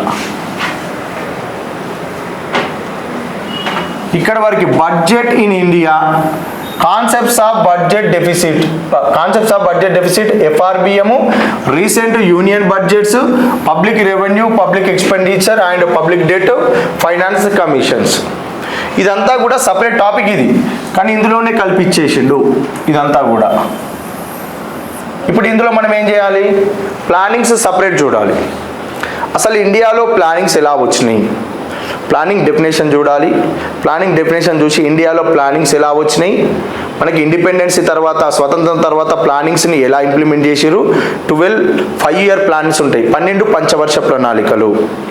ఒక్కొక్క పంచవర్ష ప్రణాళిక ఎప్పుడు స్టార్ట్ అయింది, వాటికి సంబంధించిన బేసిక్స్ అన్నీ కూడా ముందు నేర్చుకుంటాం. ప్రతి 5 years ప్లానింగ్కి, ప్రతి పంచవర్ష ప్రణాళికకు ఒక ఇండెక్స్ ఉంటుంది. ఆ ఇండెక్స్లో ఏమేమి వస్తాయో అవన్నీ కూడా మనం ఒక 3-4 క్లాసెస్లో ముందే మాట్లాడుకుంటాం. క్లారిటీ వస్తుంది అక్కడనే. తర్వాత ప్రతి పంచవర్ష ప్రణాళికలో తీసుకొచ్చిన స్కీమ్స్ ఏంటివి, ఆ స్కీమ్స్ ప్రకారం ఎలా ఇంప్లిమెంట్ అయినాయి. ఈ 12 పంచవర్ష ప్రణాళికలు మొత్తం కూడా ఈ సిలబస్లో మనకు ఉన్నాయి. మనం ఎంత గ్రోత్ రేట్ టార్గెట్ పెట్టుకున్నాం, ఎంత అచీవ్ చేసినాం, వాటికి సంబంధించిన అంశాలు కూడా చూసుకోవాలి. ప్లానింగ్స్ అయిపోయిన వెంటనే మనకి నీతి ఆయోగ్ ఎలా వచ్చింది, నీతి ఆయోగ్ యొక్క స్ట్రక్చర్ చూడాలి. ఇక్కడ వరకు మనకి సిలబస్ మారదు. సిలబస్ మారని తర్వాత నీతి ఆయోగ్ ఇండెక్సెస్ కొన్ని ఉంటాయి. అవి ఏమేమి ఉంటాయో నేను చెప్తాను. అంటే స్టార్టింగ్ పార్ట్ ఎంతవరకు ఉంది, మారని సిలబస్.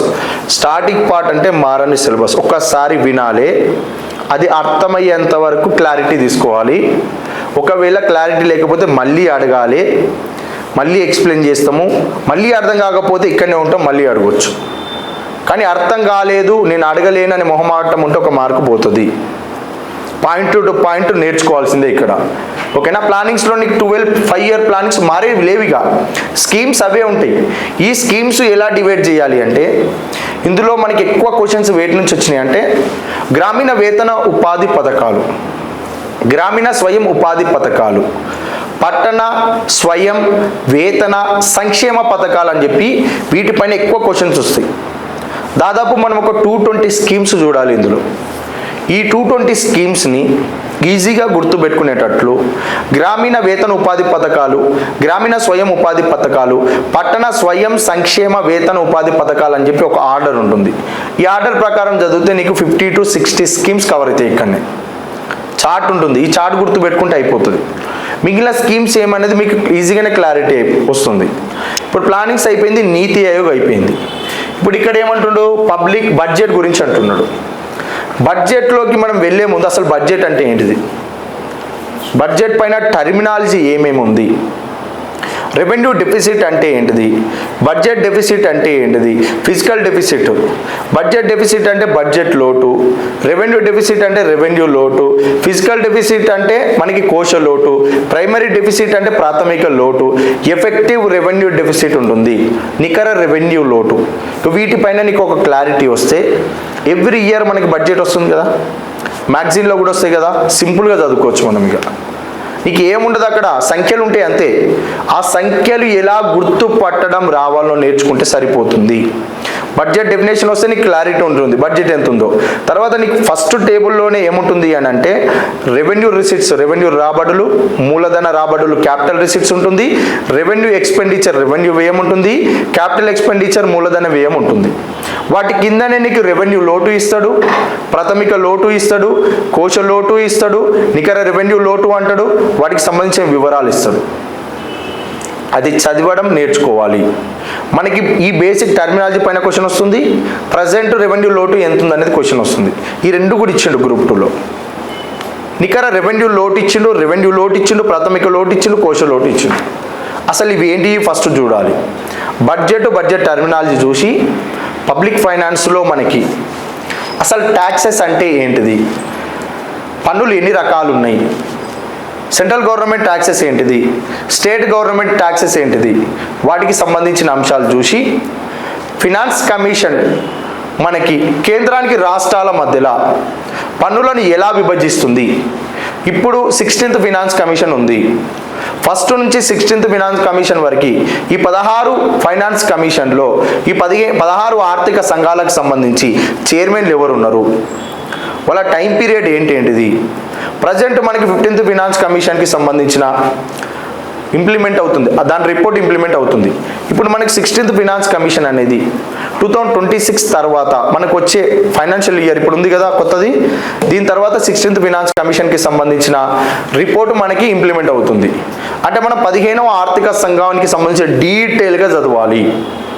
అసలు 15వ ఆర్థిక సంఘం రాష్ట్రాలకు ఎంత ఇవ్వమన్నది, అందులో హైయెస్ట్ ఏ రాష్ట్రానికి ఇవ్వమన్నది, అసలు ఆర్థిక సంఘం అనేది స్థానిక గ్రాంట్లు ఏ విధంగా ఇవ్వమన్నది, అంటే లోకల్ బాడీస్కి గ్రాంట్స్ ఇవ్వమంటది, అవి ఎంత ఇవ్వమన్నది, ఏ రాష్ట్రాలకు ఎక్కువ ఇచ్చినాము, డిసాస్టర్ విపత్తు నిర్వహణ గ్రాంట్లు ఉంటాయి, అవి ఏ రాష్ట్రాలకు ఎక్కువ ఇచ్చినాం, ఏ రాష్ట్రాలకు తక్కువ ఇచ్చినాం, మన తెలంగాణకి ఎంత వచ్చినాయి, ఆంధ్రప్రదేశ్కి ఎంత వచ్చినాయి, ఇవి డివైడ్ చేసి 1 by 1 చూడాలి. అంటే ఫైనాన్స్ కమిషన్ బ్యాక్గ్రౌండ్ చూసి, దాని అడ్మినిస్ట్రేషన్ బాడీ చూసి, అది ఏం చేస్తుంది ఫైనాన్స్ కమిషన్, అది అసలు ఎందుకు ట్యాక్సెస్ని పంచుతుంది సెంట్రల్కి స్టేట్కి పంచిన తర్వాత ఎలా పంచుతుంది, ఏ రాష్ట్రానికి ఎందుకు ఎక్కువ ఇవ్వాలి, ఏ రాష్ట్రానికి తక్కువ ఇవ్వాలని చెప్పి అది తీసుకున్న క్రైటీరియాస్ ఏంటిది, ఒక 6 ప్రాధాన్యత అంశాలు ఉంటాయి.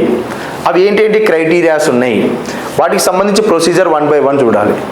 అంటే మనం ఏ టాపిక్ మాట్లాడుకున్నా ఫస్ట్ సిలబస్ ఉంటుందండి, సిలబస్ ఆధారంగానే మాట్లాడుకుంటాం. ఫస్ట్ ఇప్పుడు డెఫినేషన్ మాట్లాడుకుంటామా, దీన్ని వదిలేయకుండా దీనికి అన్వయింపజేసే నెక్స్ట్ ఉంటుంది. ఈ రెండింటి మీద అవగాహన ఉంటేనే థర్డ్ టాపిక్ మీద ఇంకా కమాండ్ పెరుగుతుంది. ఇలా మొత్తం ఈ టాపిక్ అయిపోయే లోపు నువ్వు డెఫినేషన్ ఒక 10 times నువ్వే బలుగుతావు, టర్మినాలజీ ఒక 10 times బలుగుతావు, తర్వాత వచ్చింది ఒక 10 times బలుగుతావు. కంప్లీట్ సిలబస్ మనకి ఈ టాపిక్ అయిపోయే లోపు 90% ఇక్కడనే మీకు సబ్జెక్ట్ నేర్పిస్తాం.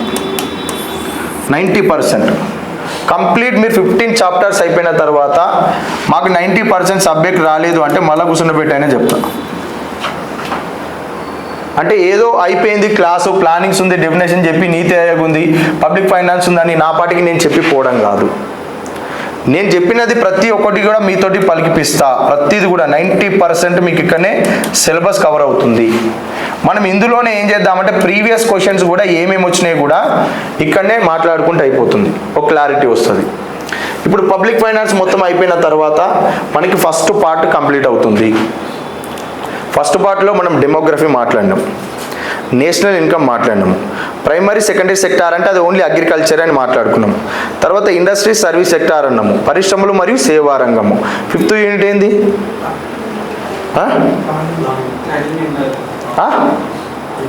ఫస్ట్ యూనిట్ ఏందండి, నేను అంట మీరు పలుకుతారా? ఫస్ట్ డెమోగ్రఫీ, ఫస్ట్ ఏంటిది గట్టిగా, ఫస్ట్ ఏంటిది, సెకండ్ నేషనల్ ఇన్కమ్ గట్టిగా అండి, థర్డ్ ఏంటిదని అంటే ప్రైమరీ అండ్ సెకండరీ సెక్టార్స్.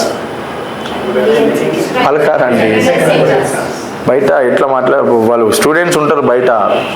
ఇప్పుడు దిల్సుఖ్నగర్ కానీ ఉస్మానియా యూనివర్సిటీలో కానీ 100 మంది కూర్చుంటారు, బేస్ గట్టి వస్తుంది ఆడ. అట్లా మనం పలికేటప్పుడు ఏమవుతుందంటే బాడీ వైబ్రేట్ అవుతుంది. వైబ్రేట్ అయితే నువ్వు పలికిన పదం ఏంటంటే నీకు ఇంజెక్ట్ అవుతుంది బాడీలో. అసలు నేను ఈ పదం పలికినా, నువ్వు తినేటప్పుడు కానీ వాటర్ తాగేటప్పుడు కానీ నీకు వైబ్రేట్ అయినప్పుడల్లా అరే నేను అగ్రికల్చర్ సెక్టార్ పలికినా, నేషనల్ ఇన్కమ్ నేను పలికినా, డెమోగ్రఫీ పలికినా అనేది నీకు గుర్తొస్తుంది. ఫస్ట్ డెమోగ్రఫీ పలకరా మీరు, సెకండ్ నేషనల్ ఇన్కమ్ జాతీయ ఆదాయము, థర్డ్ది ప్రైమరీ అండ్ సెకండరీ సెక్టార్స్. గట్టిగా అంటే ఏదో నామూస్గా ఫీల్ అవ్వడం ఉండదండి. సబ్జెక్ట్ నేర్చుకోవడానికి వచ్చినాం, ఫ్రీగా ఏం రాలేదు. నువ్వు ఇక్కడ ఎంత డబ్బులు కడతావో దానికి న్యాయం చేసుకొని వెళ్ళిపో, నీకు ఎంత కావాలో నేర్చుకొని వెళ్ళిపో. అక్కడ కూర్చొని చదివేటప్పుడు నామూష్గా ఫీల్ అవ్వడం కానీ ఎవరో చూస్తారో అని ఏదో అంటారు, అవన్నీ పక్కకు పెట్టాలి. పక్కకు పెడితేనే చదువు వస్తుంది. నేను టీషర్ట్ వేసుకొచ్చినా, నేను షర్ట్ వేసుకొచ్చినా, నేను స్నానం చేసి రాలేదు, నేను చెప్పులు వేసుకు రాలేదు, నా చెప్పు తెగిపోయింది, ఎవరో ఏమన్నా, ఇవి కాదు. వీడికి వచ్చినావా, నేర్చుకున్నా, వెళ్ళిపోయినావా, నేను ఎవ్వడు పట్టించుకోలేట. Third primary and secondary sector, ప్రాథమిక మరియు ద్వితీయ రంగం. కానీ ఇందులో ఏముంది, అగ్రికల్చరే ఉంది కదా, వ్యవసాయ రంగం మాత్రమే ఉంటుంది. 4thలో మనకి ఇండస్ట్రీస్ సర్వీస్ సెక్టార్, పరిశ్రమలు మరియు సేవా రంగం. ఎస్, ద్వితీయ రంగం అంటే పారిశ్రామిక రంగమే వస్తుంది. అది ఎలా వస్తుంది అనేది మనము క్లాసెస్లో మాట్లాడుకోవచ్చు. ప్రైమరీ సెక్టార్ నుంచి అగ్రికల్చర్ సెక్టార్ వస్తుంది. ప్రైమరీ సెక్టార్లో గనులు మరియు తవ్వకాలు అనే ఒక అంశం ఉంటుంది. అది సెకండరీ సెక్టార్కి కలిపితే మనకి ఇండస్ట్రీ సెక్టార్ వస్తుంది. నీకు టెరిషియరీ సెక్టార్ అంటే సేమ్ యాజ్ ఇట్ ఈజ్, అది సేవా రంగం అవుతుంది. సో ఇప్పుడు టెరిషియరీ ఇండస్ట్రీస్కి సంబంధించి మనకి 4th యూనిట్లో వస్తుంది. 5th యూనిట్ ఏంటి, planning commission, NITI Aayog and public finance అనేది 5th యూనిట్లో ఉంటుంది. ఈ మొత్తం కలిపి పార్ట్ 1. నెక్స్ట్ సెకండ్ పార్ట్ ఏంటంటే తెలంగాణ ఎకానమీ ఇచ్చాడు. సెకండ్ పార్ట్లో తెలంగాణ ఎకానమీ మరి ఈ తెలంగాణ ఎకానమీలో మొత్తం మనకి 5 యూనిట్స్ ఇచ్చిండు ఇక్కడ కూడా. ఇందులో ఫస్ట్ యూనిట్లో ఏముంది, సెకండ్ ఏంది, థర్డ్ ఏంది, ఫోర్త్ ఏంది, ఫిఫ్త్ ఏందో చూసుకోవాలి. ఒక్కొక్క టాపిక్ ఒక్కొక్కలా ఉంటుంది. ఇప్పుడు ఫస్ట్ టాపిక్ ఏంది, structure and growth of Telangana economy, నిర్మాణము మరియు తెలంగాణ ఆర్థిక వ్యవస్థ వృద్ధి. ఇందులో అభివ్యక్త ఆంధ్రప్రదేశ్లో తెలంగాణ ఆర్థిక వ్యవస్థ అన్నాడు. Telangana economy in undivided Andhra Pradesh 1956 నుంచి 2014. తెలంగాణ ఆంధ్రప్రదేశ్ రెండు కలిసి 1956లో ఆంధ్రప్రదేశ్ రాష్ట్రంగా ఏర్పడింది. 1956 కంటే ముందు తెలంగాణ హైదరాబాద్ రాష్ట్రంగా ఉండే. 1956 కంటే ముందు ఆంధ్ర ప్రాంతం అంతా కూడా ఆంధ్ర రాష్ట్రంగా ఉండే.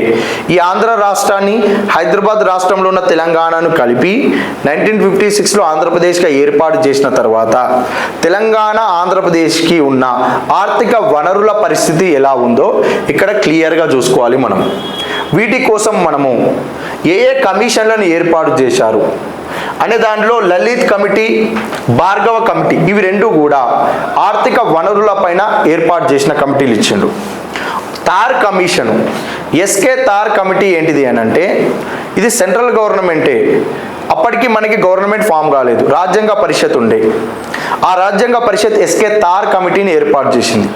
ఎందుకోసము అని అంటే మనకి స్వాతంత్రం వచ్చిన తర్వాత కొన్ని రాష్ట్రాలలో మేము తెలుగు మాట్లాడతాం, మాకు తెలుగు స్టేట్ కావాలి, తమిళం మాట్లాడతాము, తమిళం కావాలి, మరాఠా మాట్లాడతాం, మరాఠా రావాలి అని ఇట్లా భాష ఆధారంగా రాష్ట్రాలు కావాలని చెప్పి డిమాండ్ చేశారు. ఈ భాషా ప్రయుక్త రాష్ట్రాల కోసం ఏర్పాటు చేసిందే ఎస్కే తార్ కమిటీ. ఆ ఎస్కే తార్ కమిటీ కూడా ఇక్కడ ఇచ్చిండు. అదేవిధంగా వాంచు కమిటీ. వాంచు కమిటీ అంటే 1956లో ఆంధ్ర తెలంగాణ ఏర్పడిన తర్వాత తెలంగాణలో ఉన్న జాబ్స్ని ఆంధ్ర ప్రాంతం వారు వచ్చి చేస్తున్నారు. తెలంగాణలో ఉన్న వారికి జాబ్స్ రావట్లేదు, ఎంప్లాయ్మెంట్ కలిగిస్తలేరు.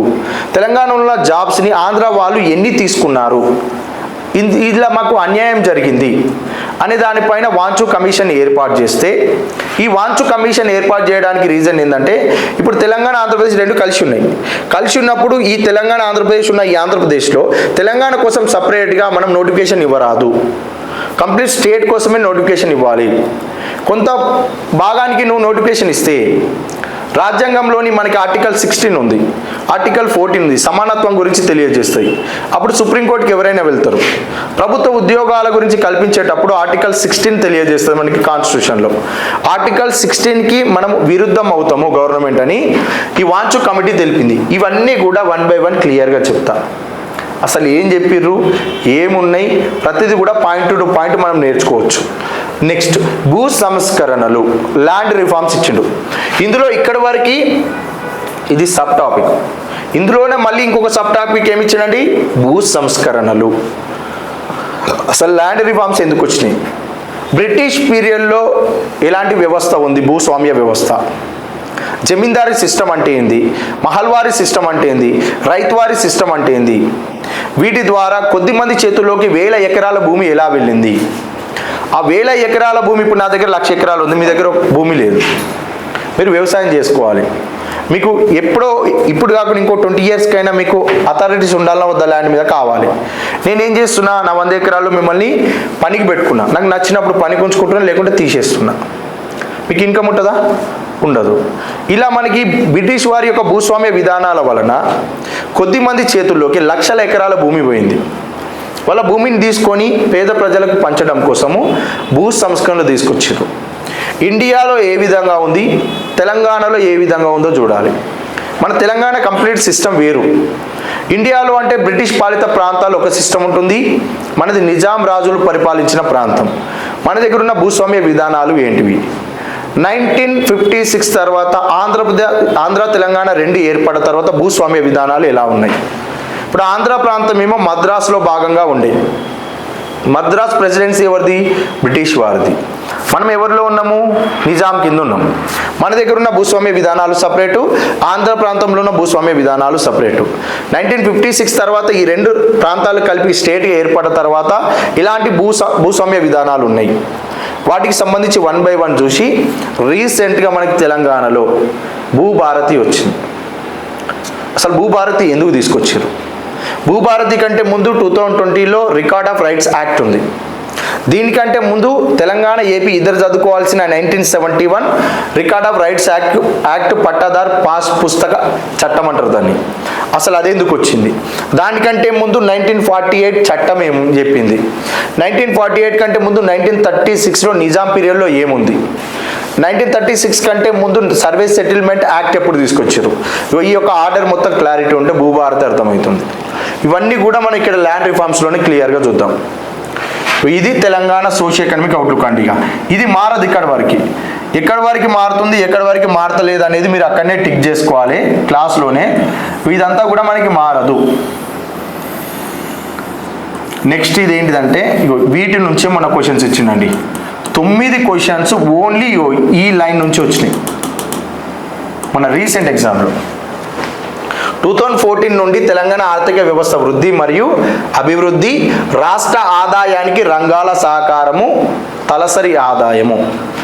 మనకి సోషియో ఎకనామిక్ అవుట్లుక్లో ఏమిస్తున్నాడంటే ఇప్పుడు ఈ ఇయర్ డాటా ఇచ్చిండు, 2024-25 డాటా ఇచ్చిండు, ప్రీవియస్ ఇయర్ డాటా ఇచ్చిండు, 2023-24 ఇచ్చిండు.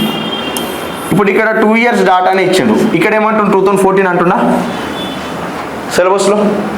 మనకి అవుట్లుక్లో ఈ 2 ఇయర్స్ డాటానే ఉంది.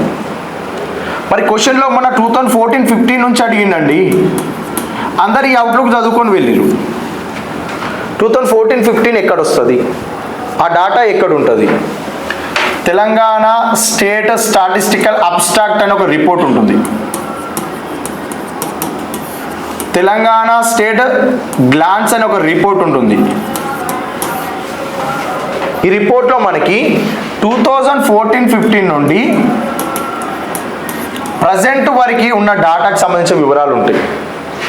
ఇప్పుడున్న అబ్స్ట్రాక్ట్లో 2023-24 వరకు డాటా ఉంది. ఇక్కడ వరకు డాటా ఉంటే అవుట్లుక్లో ఈ డాటా ఉంది కదా. మరి ఈ డాటా ఎలా చదవాలి? అబ్స్ట్రాక్ట్ 350 పేజెస్ ఉంది, అవుట్లుక్ 350 పేజెస్ ఉంది, గ్లాన్స్ 200 పేజెస్ ఉంది. ఇవన్నీ మేము చదవం కదా, చదవకు ఇవన్నీ. ఇందులో ఏమేమి చదవాలో మేము పీపీటీ తీసుకొస్తాం కదా. ఇక్కడ మనకి ఈ సిలబస్లో ఈ లైన్ వరకు ఏమేమి ఉన్నాయో అవన్నీ ఇక్కడ మేము పీపీటీ తీసుకొస్తాం క్లియర్గా. ఎప్పుడు ఏమైతే ఎక్స్ప్లెయిన్ చేస్తామో వాటి వరకు క్లియర్గా రాసుకుంటే సరిపోతుంది. ఇంక ఈ పాయింట్ మొత్తం కవర్ అవుతుంది. అసలు క్వశ్చన్స్ ఎలా అడిగిండు, మనం ఏం చదువుతున్నాం, ప్రజెంట్ పేపర్ ప్యాటర్న్ ప్రకారం ఉందా లేదా చెక్ చేసుకోవాలి.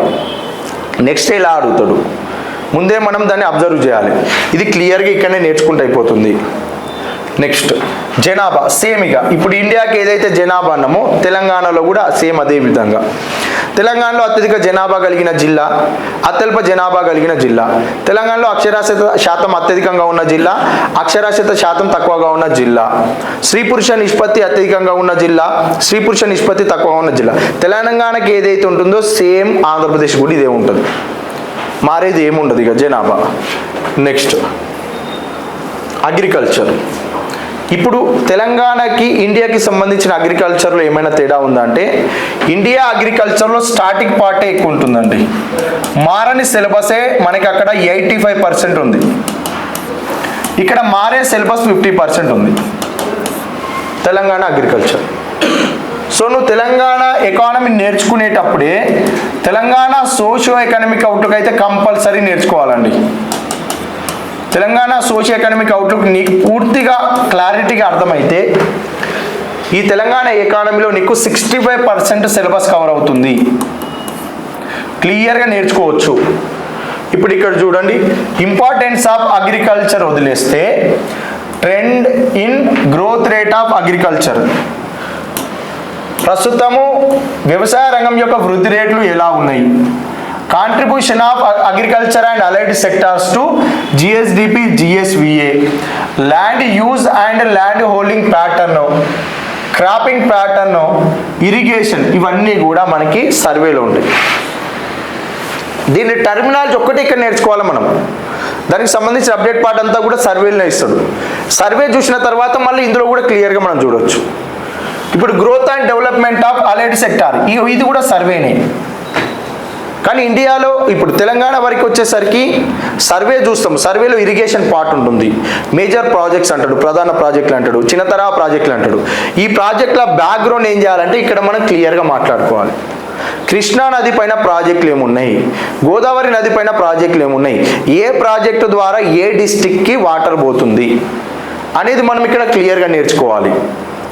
తెలంగాణలో వర్షపాతం ఎలా ఉంది, ఆ వర్షపాత విలువలు ఎలా ఉన్నాయి, వర్షపాతం అత్యధికంగా ఏ జిల్లాలకు వస్తుంది, వర్షపాతం తక్కువగా ఏ జిల్లాలకు వస్తుంది, వాటికి సంబంధించిన వివరాలు ఇలా చూడాలి. అగ్రికల్చర్ పాలసీస్ ఉంటాయి, రైతు బంధు పథకము, రైతు బీమా పథకము, పంట రుణాల మాఫీ పథకం అని చెప్పి 2 లక్షల రూపాయల వరకు మొన్న రుణమాఫీ చేశారు కదా, వాటికి సంబంధించిన వివరాలు చూడాలి. అదేవిధంగా మనకి వ్యవసాయ రంగానికి రుణాలు ఇవ్వడము 1990 నుండి ప్రస్తుతం వరకు ఎలా ఉంది, స్కీమ్స్ ఎలా తీసుకొచ్చారు, అదేవిధంగా రుణాలు ఇవ్వడంలో బ్యాంకుల యొక్క పాత్ర ఎలా ఉంది, షెడ్యూల్డ్ బ్యాంక్స్కి సంబంధించి, సహకార బ్యాంకులకు సంబంధించి లోన్స్ ఎలా ఇస్తారు, మనం ఇండియన్ అగ్రికల్చర్లో క్లారిటీగా మాట్లాడుకుంటే అవన్నీ కూడా ఇక్కడ మళ్ళీ రిఫ్లెక్ట్ అవుతాయి, క్లారిటీ వస్తుంది. ఇండియన్ అగ్రికల్చర్ అయిపోయిన తర్వాత తెలంగాణ అగ్రికల్చర్ వింటే మీకు క్లారిటీగా అర్థమవుతుంది. ఏది మారదు, ఏది మారుతుంది, ఫస్ట్ అది గుర్తుపట్టడం రావాలి. ఇండియన్ ఎకానమీ అంటే ఎవ్రీ ఇయర్ మారుతుంది, బుక్స్ కొనుక్కోవాలి, కొత్త కొత్త బుక్స్ కొనుక్కోవాలి, ఇదంతా మార్కెట్ స్ట్రాటజీలు. దానికి మనం అలవాటు పడొద్దు. ఇక్కడ సిలబస్ కాపీ పెట్టుకో, ఏం మారుతుంది ఏం మారతలేదు టిక్ పెట్టుకో, మారలేదు నేర్చుకో, మారుతుంది నేర్చుకో. ఇక నేర్చుకున్న తర్వాత ఒక సర్వే బుక్లెట్ వస్తుంది, కరెంట్ అఫైర్ మ్యాగజైన్ వస్తుంది, అందులోనికి డాటా పార్ట్ ఇస్తాడు, 3 పేజెస్ బడ్జెట్ ఇస్తాడు, 3 పేజెస్ సర్వే ఇస్తాడు. నువ్వు ఇక్కడ ఏవైతే రాసుకుంటావో అవే ఉంటాయి అక్కడ, కానీ అక్కడ నీకు ఆర్డర్ రాయడు అంతే. ఏమి రాస్తున్నాడు, ఏమి రాయలేదు, మనం ఏమి రాసుకున్నాం నువ్వు గుర్తుపట్టి ఇక్కడ రాసేసుకుంటే అయిపోతుంది. వీటి కోసం నువ్వు మళ్ళీ కొత్తగా వేరే ఆఫ్లైన్ ఇన్స్టిట్యూట్కి పోయి వినాల్సిన అవసరం లేదు. 9 నెలలు 8 నెలలు 6 మంత్స్ అట్లా కోచింగ్కి వెళ్ళిన తర్వాత సెకండ్ టైం మళ్ళీ కోచింగ్ పోతే నువ్వు ఎప్పుడు చదువుకుంటావు? చదవలేము. ఇక్కడికి వచ్చినావా, ఎన్ని బాధలున్నా ఎన్ని కష్టాలున్నా గంట సేపు ఉంటే గంట సేపు క్లాసే వినాలి, విని నేర్చుకోవాలి, పోవాలి. ఇదే క్లాస్ను 20 మినిట్సా 15 మినిట్సా రివిజన్ చేయాలి. నీకు ఏమేమి డౌట్స్ ఉన్నాయో అక్కడనే పాయింట్ పెట్టుకోవాలి. నెక్స్ట్ డే వస్తావు కదా క్లాస్లో అడగాలి, డౌట్ క్లారిఫై అయిపోతుంది. నెక్స్ట్ టాపిక్ నువ్వు క్లారిటీగా అర్థమవుతుంది. ఫస్ట్ డెఫినేషన్ కాడ నువ్వు బేసిక్ వేసుకోకుండా తర్వాత నువ్వు విన్నా వేస్టే. నువ్వు బేసిక్స్ వినాలి, కాన్సెప్ట్ వినాలి, ఏముంది స్టార్టింగ్, ఏముంది డాటా పార్ట్, క్లారిటీ వచ్చేస్తుంది నీకు అక్కడనే. ప్రతి చాప్టర్ అట్లే నేర్చుకుంటే అయిపోతుంది. ఇప్పుడు ఈ అగ్రికల్చర్లో అంత అప్డేట్ ఉంది, సేమ్ అదే ప్రొసీజర్ తెలంగాణ ఇండస్ట్రీలో కూడా ఉంది. ఇక్కడ చూడు, contribution of industries to GSDP GSVA, industrial policies అనేది మనకి స్టార్టింగ్ మారదు, ఏదైనా అప్డేట్ వస్తే చూడాలి. Structure and growth of service sector, it is contribution to GSDP GSVA. ఇదంతా కూడా మళ్ళీ అవుట్లుక్లో చేంజ్ అవుతుంది.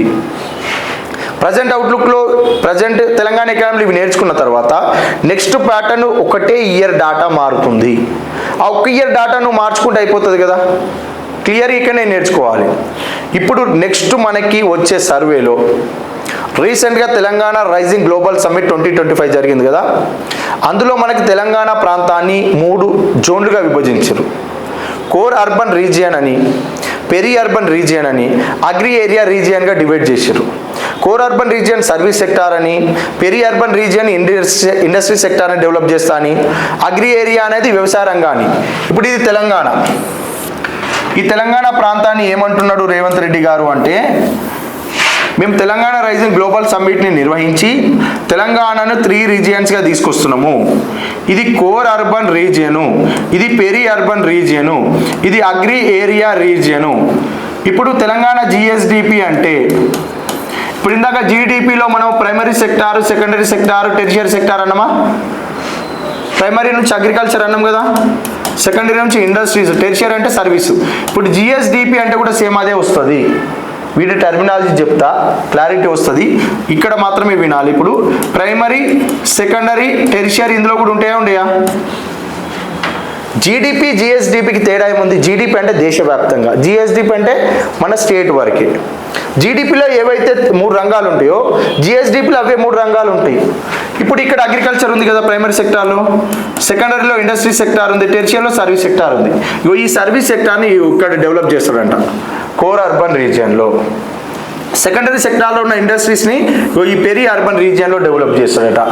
అగ్రికల్చర్కి సంబంధించి ఈ అగ్రి ఏరియా రీజియన్లో డెవలప్ చేస్తాడంట. ఈ కొత్తగా ఏమైనా పాలసీస్ వస్తాయా, కొత్తగా ఏమైనా ఇండస్ట్రియల్ పార్క్స్ వస్తాయా, ఇండస్ట్రియల్ ఎస్టేట్స్ వస్తాయా, నిమ్జులు ఏమైనా వస్తాయా, మ్యానుఫ్యాక్చరింగ్ జోన్స్ వస్తాయా, ఇవన్నీ కూడా మనం అప్డేట్ చూసుకుంటే అయిపోతుంది. ఇప్పుడు రీసెంట్ వచ్చే మనకి ఇప్పుడు 1 month అయితే వస్తుంది, 45 days అయితే అదంతా కూడా ఇక్కడ అప్డేట్ అయిపోతుంది, క్లియర్ ఇక్కడ మాట్లాడుకుంటాం. ఇది మారదు ఇక మనకి నెక్స్ట్ ఇయర్ కూడా మారదు. 2047 వరకు ఈ తెలంగాణ రైజింగ్ గ్లోబల్ సమ్మిట్కి సంబంధించి 2047 నాటికి తెలంగాణ యొక్క ఎకానమీని $3 trillion మారుస్తామని చెప్పి ఈ ప్రొసీజర్ తీసుకొస్తుండు. ఇండస్ట్రీస్ కానీ అగ్రికల్చర్ సర్వీస్ సెక్టార్లో ఈ పార్ట్ వరకు మారుతుంది. ఈ పార్ట్ ఆల్రెడీ మనం ఇప్పుడు వచ్చే క్లాసులోనే మాట్లాడుకుంటాం. సో తర్వాత నీకు మారడానికి అవకాశం లేదు. జస్ట్ కొంచెం సంఖ్యలకు సంబంధించి మారేటువంటాయి. అవి జిఎస్డిపి గ్రోత్ రేట్, జిఎస్డిపి విలువలు, current prices, constant prices, per capita income, current prices ప్రకారం పర్ క్యాపిటల్ ఇన్కమ్ అంటే ప్రస్తుత ధరల్లో తలసరి ఆదాయము, స్థిర ధరల్లో తలసరి ఆదాయ విలువలు, వీటికి సంబంధించి నేను మళ్ళీ చెప్పేస్తాను, మీకు ఒక క్లారిటీ వస్తుంది. ఇప్పుడు అగ్రికల్చర్ అలైడ్ అయిపోయింది, ఇండస్ట్రీ సర్వీస్ సెక్టార్ అయిపోయింది. ఇప్పుడు 5th యూనిట్ ఇందాక ప్లానింగ్స్లో పబ్లిక్ ఫైనాన్స్ వచ్చిందా, బడ్జెట్ అన్నామా, బడ్జెట్ యొక్క టర్మినాలజీ అక్కడ క్లియర్గా చూసి డెఫిసిట్స్ ఏమేమి ఉన్నాయో, లోటులు, బడ్జెట్ లోటు, రెవెన్యూ లోటు, ప్రాథమిక లోటు, కోశ లోటు, నికర రెవెన్యూ లోటు, ఆ బడ్జెట్కి సంబంధించిన ప్రొసీజర్ మొత్తం చదివిన తర్వాత నీకు తెలంగాణ బడ్జెట్కి ఇండియన్ బడ్జెట్కి సంబంధించిన టర్మినాలజీ ఏమైనా చేంజ్ ఉంటుందా? తెలంగాణ బడ్జెట్ అంటే తెలంగాణ బడ్జెట్, ఇండియా బడ్జెట్ అంటే ఇండియా బడ్జెట్ సేమా టర్మినాలజీ ఏమైనా మారుతుందా? అక్కడ నువ్వు బడ్జెట్ క్లారిటీగా అంటే ఇక్కడ నీకు సింపుల్ కాదా? తెలంగాణకి ఎంత ఆదాయం వస్తుంది, ఎంత వెళ్తుంది, వేటి నుంచి ఆదాయం వస్తుంది, వేటి నుంచి వెళ్తుంది, తెలంగాణ నుంచి వచ్చే ఆదాయంలో వేటి నుంచి ఎక్కువ ఆదాయాలు తీసుకుంటాము, అసలు బారోయింగ్స్ ఏంది, రుణాలు ఏంటిది, ఎలా తీసుకుంటాం, ఆ ప్రొసీజర్ అంతా కూడా మనం అక్కడ బడ్జెట్లో చూస్తాం. ఏదైనా ఎక్కువ టైం తోటే ఇక్కడ క్లారిటీగా చెప్తాం. మీరు ఏం టెన్షన్ పడాల్సిన అవసరం లేదు. అక్కడ క్లారిటీ వస్తే నీకు ఇది సింపుల్గా అయిపోతుంది కదా, ఇది అయిపోతుంది. సపరేట్ మనకి welfare policies of the state ఉన్నాయి. వెల్ఫేర్ పాలసీస్ ఆఫ్ ది స్టేట్లో 2014 నుంచి 2023 వరకు కేసీఆర్ పీరియడ్లో ఏమేమి స్కీమ్స్ వచ్చినాయి, ప్రజెంట్ మనకి అభయహస్తం 6 గ్యారంటీలు ఉన్నాయి. మహాలక్ష్మి పథకం అని చెప్పి, ఆ మహాలక్ష్మి పథకంలో భాగంగా మహిళలకు ఎలాంటి స్కీమ్స్ ఇస్తున్నారు, రాజీవ్ ఆరోగ్యశ్రీ స్కీమ్ ఉంది, అది చేయుతలో భాగంగా ఇస్తున్నారు. స్టూడెంట్స్ కోసం ఒక స్కీమ్ అన్నారు, అందులో ఏమేమి ఇస్తామన్నారు. గృహలక్ష్మి అంటే గృహజ్యోతి పథకం ఉన్నది, ఇందిరమ్మ ఇల్లుల స్కీమ్స్ ఉన్నాయి. ఇవన్నీ ఎంతవరకు డిజైన్ చేశారు, ఎంతవరకు ఇంప్లిమెంట్ అయినాయి, మనకి ఎగ్జామ్లో ఎలా అడుగుతాడు. ప్రతి స్కీమ్ గురించి రీసెంట్గా జరిగిన ఎగ్జామ్స్లో క్వశ్చన్స్ వచ్చినాయి. సో ఈ వెల్ఫేర్ పాలసీస్ అక్కడ చూసుకుంటే అయిపోతుంది. తెలంగాణ పాలసీస్ అని మనకి గ్రూప్ 2లో ఫస్ట్ పేపర్లో కూడా ఉంది తెలంగాణ పాలసీస్ అని. ఆ తెలంగాణ పాలసీస్ అనేది ఇక్కడ నువ్వు వెల్ఫేర్ పాలసీస్ క్లియర్గా చూస్తావు. ఇక్కడ ఇండస్ట్రీస్కి సంబంధించిన పాలసీస్ ఏమైనా ఉంటే ఇండస్ట్రియల్లో చూస్తావు, అగ్రికల్చర్ పాలసీస్ ఏమైనా ఉంటే ఇక్కడ చూస్తావు. నీకు ఇక్కడ పాలసీ కవర్ అవుతుంది, ఇక్కడ కవర్ అవుతుంది, ఇక్కడ కూడా కవర్ అవుతుంది. తెలంగాణ పాలసీస్ అన్నీ కూడా మళ్ళీ చదవాల్సిన అవసరం లేదు. ప్రతి స్కీమ్ని ఇక్కడనే క్లియర్గా ఎక్స్ప్లెయిన్ చేస్తాం. నీకు తెలంగాణ ఎకానమీ మొత్తం క్లియర్ అయిపోతుంది. ఇప్పుడు వ్యవసాయం, పారిశ్రామిక, అదేవిధంగా బడ్జెట్కి సంబంధించి అయిపోయిన తర్వాత థర్డ్ పార్ట్ ఇది ఇష్యూస్ ఆఫ్ డెవలప్మెంట్ చేంజ్. మరి థర్డ్ పార్ట్లో మనం మెయిన్గా చదవాల్సిన టాపిక్స్ ఏంటి? మొత్తం 5 సెక్షన్స్ ఉన్నాయి. ఓన్లీ 1-2 చదివితే సరిపోతుందా అంటే సరిపోదు, అన్నిటి నుంచి క్వశ్చన్స్ అడిగాను. ఇందులో ఫస్ట్ ఏంటంటే గ్రోత్ అండ్ డెవలప్మెంట్, దీనినే వృద్ధి మరియు అభివృద్ధి అంటారు. అసలు గ్రోత్ అంటే ఏంటిది, డెవలప్మెంట్ అంటే ఏంటి, ఫస్ట్ టర్మినాలజీ. మీరు ఈ ఎకానమీలో ఒకసారి టర్మినాలజీ నేర్చుకుంటే దాని మీద క్లారిటీ ఉంటే మళ్ళీ పోదు. టర్మినాలజీ నేర్చుకోకుండా చదివిన పుస్తకాన్ని 4 సార్లు చదివి, ఇప్పుడు మ్యాక్సిమంగా చాలామంది ఎట్లా చేస్తారంటే 5 సార్లు చదివినా 6 సార్లు చదివినా అంటారు. ఇలా లైన్ పెడతారు, ఇలా లైన్ పెడతారు, ఇలా లైన్ పెడతారు, 4th టైం ఇది కూడా మూసేస్తారు. 5th టైం చదివినా, 6th టైం చదివినా, 7th టైం చదివినా కాదు. అసలు నీకు ఇది ఏం అర్థమైంది, అభివృద్ధి అంటే ఏంటిది, అభివృద్ధి చెందని లక్షణాలు అంటే ఏంటిది. అసలు నీకు ఇది ఫస్ట్ తెలవాలంటే ముందు ఏమి ఇచ్చిండు, వృద్ధి ఏంటిది, అభివృద్ధి అంటే ఏంటిది, దాని డెఫినేషన్ తెలవాలి కదా. నీకు గ్రోత్ అండ్ డెవలప్మెంట్ మీద క్లారిటీ ఉంటే దానికి సంబంధించి నెక్స్ట్ ఏమి ఇచ్చిండు, అభివృద్ధి భావనలు అన్నాడు, కాన్సెప్ట్స్. అభివృద్ధి భావనలు ఎందుకు తీసుకొచ్చిర్రు, ఏది డెవలప్డ్ కంట్రీ, ఏది డెవలపింగ్ కంట్రీ, వీటికి సంబంధించిన అంశాలు ఏమేమి ఉన్నాయి, వాటి మీద ఒక క్లారిటీ రావాలి. ఎందుకోసం ఈ గ్రోత్ అండ్ డెవలప్మెంట్ టాపిక్ని మనకి ఎకానమీలో తీసుకొచ్చారు అంటే డెవలప్డ్ నేషన్స్ ఏంది, డెవలపింగ్ కంట్రీస్ ఏంది, డెవలప్డ్ కంట్రీస్ ఏంటిది, ఎందుకు అవి డెవలప్ అయినాయి, మనకెందుకు డెవలప్ అవ్వట్లేదు, వాటి యొక్క లక్షణాలు ఏమేమి ఉన్నాయి. చాలామంది ఆర్థికవేత్తల యొక్క వాళ్ళ అభిప్రాయాలు ఉంటాయి, వాళ్ళ సిద్ధాంతాలు ఉంటాయి. ఆ సిద్ధాంతాలు ఏమేమి ఇచ్చినారు, వాటికి సంబంధించిన అంశాలన్నీ కూడా మనము గ్రోత్ అండ్ డెవలప్మెంట్లో చూడాలి. ఇప్పుడు మనకి డెవలప్డ్ కంట్రీయా డెవలపింగ్ కంట్రీయా? 1951 నుంచి మనం డెవలపింగ్ కంట్రీయే. ఇంకొక 50 years అయినా మనది డెవలపింగ్ కంట్రీయే ఉంటుంది తప్ప డెవలప్డ్ కంట్రీ కాదు. ఎందుకు కాదు? అసమానతలు ఉన్నాయి. ఎందుకు అసమానతను తొలగించట్లేదు? పావర్టీ అట్లే ఉంటుంది, అన్ఎంప్లాయ్మెంట్ అట్లే ఉంటుంది, ఇన్కమ్ ఇన్బ్యాలెన్సెస్ అలానే ఉంటున్నాయి, ఇన్ఈక్వాలిటీస్ ఎక్కువగానే ఉంటున్నాయి. వీటిని పట్టించుకోవట్లేదు. కాబట్టి అసలు ఎందుకు ఈ దేశాలు అనేది డెవలప్ అవ్వట్లేదు అనే దాని గురించి చాలామంది ఆర్థికవేత్తలు కొన్ని సిద్ధాంతాల రూపంలో తెలిపారు. సిద్ధాంతాలు అంటే ఏదో చదవాల్సిన అవసరం లేదు. ఇక్కడ న్యాచురల్గా ఒక్కొక్కరు ఏమేమి చెప్పారు, దాని డెఫినేషన్ ఏంది, అది మనకు జనరల్గా మనం రెగ్యులర్గా మనం ఉన్న సొసైటీలో దాన్ని అన్వయింపజేసుకుని మాట్లాడుకుంటే నీకు క్లారిటీ ఉంటుంది. అక్కడ ఏ ఎకనమిస్ట్, ఏ ఆర్థికవేత్త ఏ డెఫినేషన్ చెప్పిండు, అది ఎలా చెప్పిండు. సాంఘిక కట్టుబాట్లు అంటారు కొంతమంది, మూఢనమ్మకాలు ఉంటాయి, ఆచార వ్యవహారాలు ఉంటాయి. గ్రామీణ సమాజంలో మహిళల్ని ఉద్యోగం చేయొద్దు అంటారు. ఎందుకోసము? ఆచార సాంప్రదాయాలు, ఆచార వ్యవహారాలు. సో వాళ్ళు ఏం చేస్తారు? ఎంప్లాయ్మెంట్కి వస్తారా? రారు. అంటే గ్రామీణ సమాజం వెనుకబడిపోయింది, పట్టణ సమాజంలో అందరూ ఉద్యోగం చేస్తున్నారు. సో అర్బన్ ఏరియాస్ డెవలప్ అవుతున్నాయి, రూరల్ ఏరియాలు డెవలప్ కావట్లేదు. ఎక్కడ ఈ యొక్క వ్యత్యాసం ఎక్కడ ఉంటుంది? మన లాంటి కంట్రీలో ఉంటుంది. మనది డెవలపింగ్ నేషన్ కదా. ఈ యొక్క అభివృద్ధి చెందుతున్న దేశాల్లో ఇలాంటి లక్షణాలు ఉంటాయని ఒక్కొక్క ఆర్థికవేత్త ఒక్కొక్క రూపంలో తెలిపిండు. అవి ఏంటిది, వాటికి సంబంధించిన వివరణ ప్రతిదీ కూడా ఎగ్జాంపుల్తో సహా క్లియర్గా చూడాలి. ఈ గ్రోత్ అండ్ డెవలప్మెంట్లో మనకి ఇండికేటర్స్ ఉంటాయండి. ఇండికేటర్స్లో ప్రత్యేకంగా సిలబస్లో మానవ అభివృద్ధి సూచిక ఇచ్చిండు, హ్యూమన్ డెవలప్మెంట్ ఇండెక్స్ మెన్షన్ చేసిండు. అసలు హెచ్డిఐ బ్యాక్గ్రౌండ్ క్లియర్గా చూసి హెచ్డిఐకి సంబంధించిన ప్రజెంట్ రిపోర్టు, ప్రీవియస్ రిపోర్టు క్లియర్గా చూడాలి.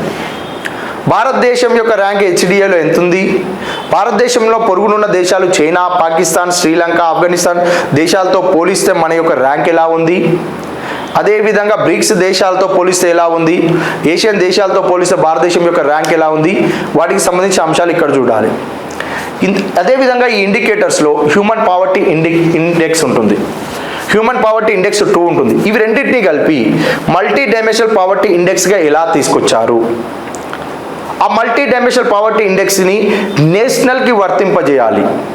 మన ఇండియాలో కూడా నీతి ఆయోగ్ వారు నేషనల్ మల్టీ డైమెన్షనల్ పావర్టీ ఇండెక్స్ని ఎలా క్యాలిక్యులేట్ చేస్తున్నారు, ఏ ఇయర్ నుంచి క్యాలిక్యులేట్ చేస్తున్నారు, గ్లోబల్కి ఎవరు క్యాలిక్యులేట్ చేస్తున్నారు అంటే ప్రపంచవ్యాప్తంగా ప్రపంచవ్యాప్తంగా బహుముఖ పేదరిక సూచి అంటారు దాన్ని, మల్టీ డైమెన్షనల్ పావర్టీ ఇండెక్స్.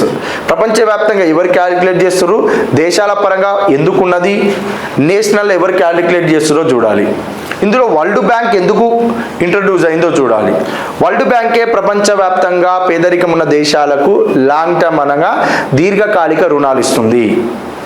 ఎందుకు వరల్డ్ బ్యాంక్ ఇందులో ఇన్వాల్వ్ అయింది, వాటికి సంబంధించిన అంశాలు చూడాలి.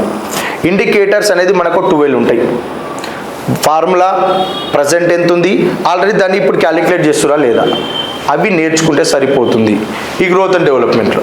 Next social development. సోషల్ డెవలప్మెంట్లో సామాజిక మౌలిక సదుపాయాలు, ఆరోగ్యము మరియు విద్య, సామాజిక రంగము, ఇవన్నీ కూడా మనకి ఏమవుతుందంటే ప్లానింగ్ స్థాయిలో స్కీమ్స్ మాట్లాడుకుంటాం కదా, అక్కడ క్లారిటీగా నువ్వు స్కీమ్స్ అనేది వింటే అక్కడ హెల్త్ స్కీమ్స్ ఉంటాయి, ఎడ్యుకేషన్ స్కీమ్స్ ఉంటాయి, ఇరిగేషన్ స్కీమ్స్ ఉంటాయి, అన్ని రకాల స్కీమ్స్ వస్తాయి అక్కడ. అసలు స్కీమ్స్ ప్రవేశపెట్టింది దేనికోసము? అగ్రికల్చర్ డెవలప్ చేయాలి, పేద ప్రజలను డెవలప్ చేయాలి, పేదరికం నుంచి బయటకు తీసుకురావాలి, అన్ఎంప్లాయ్మెంట్ని ముందుకు తీసుకురావాలి. ఇప్పుడు ఇక్కడ ఏమున్నాయి? ఆరోగ్యం ఉంది, హెల్త్కి సంబంధించిన స్కీమ్స్ నీకు వస్తాయి. ఇక్కడ national rural health machine, national urban health machine, ఇవన్నీ కూడా నీకు ఆరోగ్య రంగానికి సంబంధించిన స్కీమ్సే. నువ్వు ప్లానింగ్స్లో అక్కడ క్లియర్గా వింటే నీకు ఈ స్కీమ్ కవర్ కదా. విద్యకి సంబంధించిన స్కీమ్స్ ఉంటాయి, లిటరసీ మిషన్స్ ఉన్నాయి, ఎడ్యుకేషన్ పాలసీ ఉంది.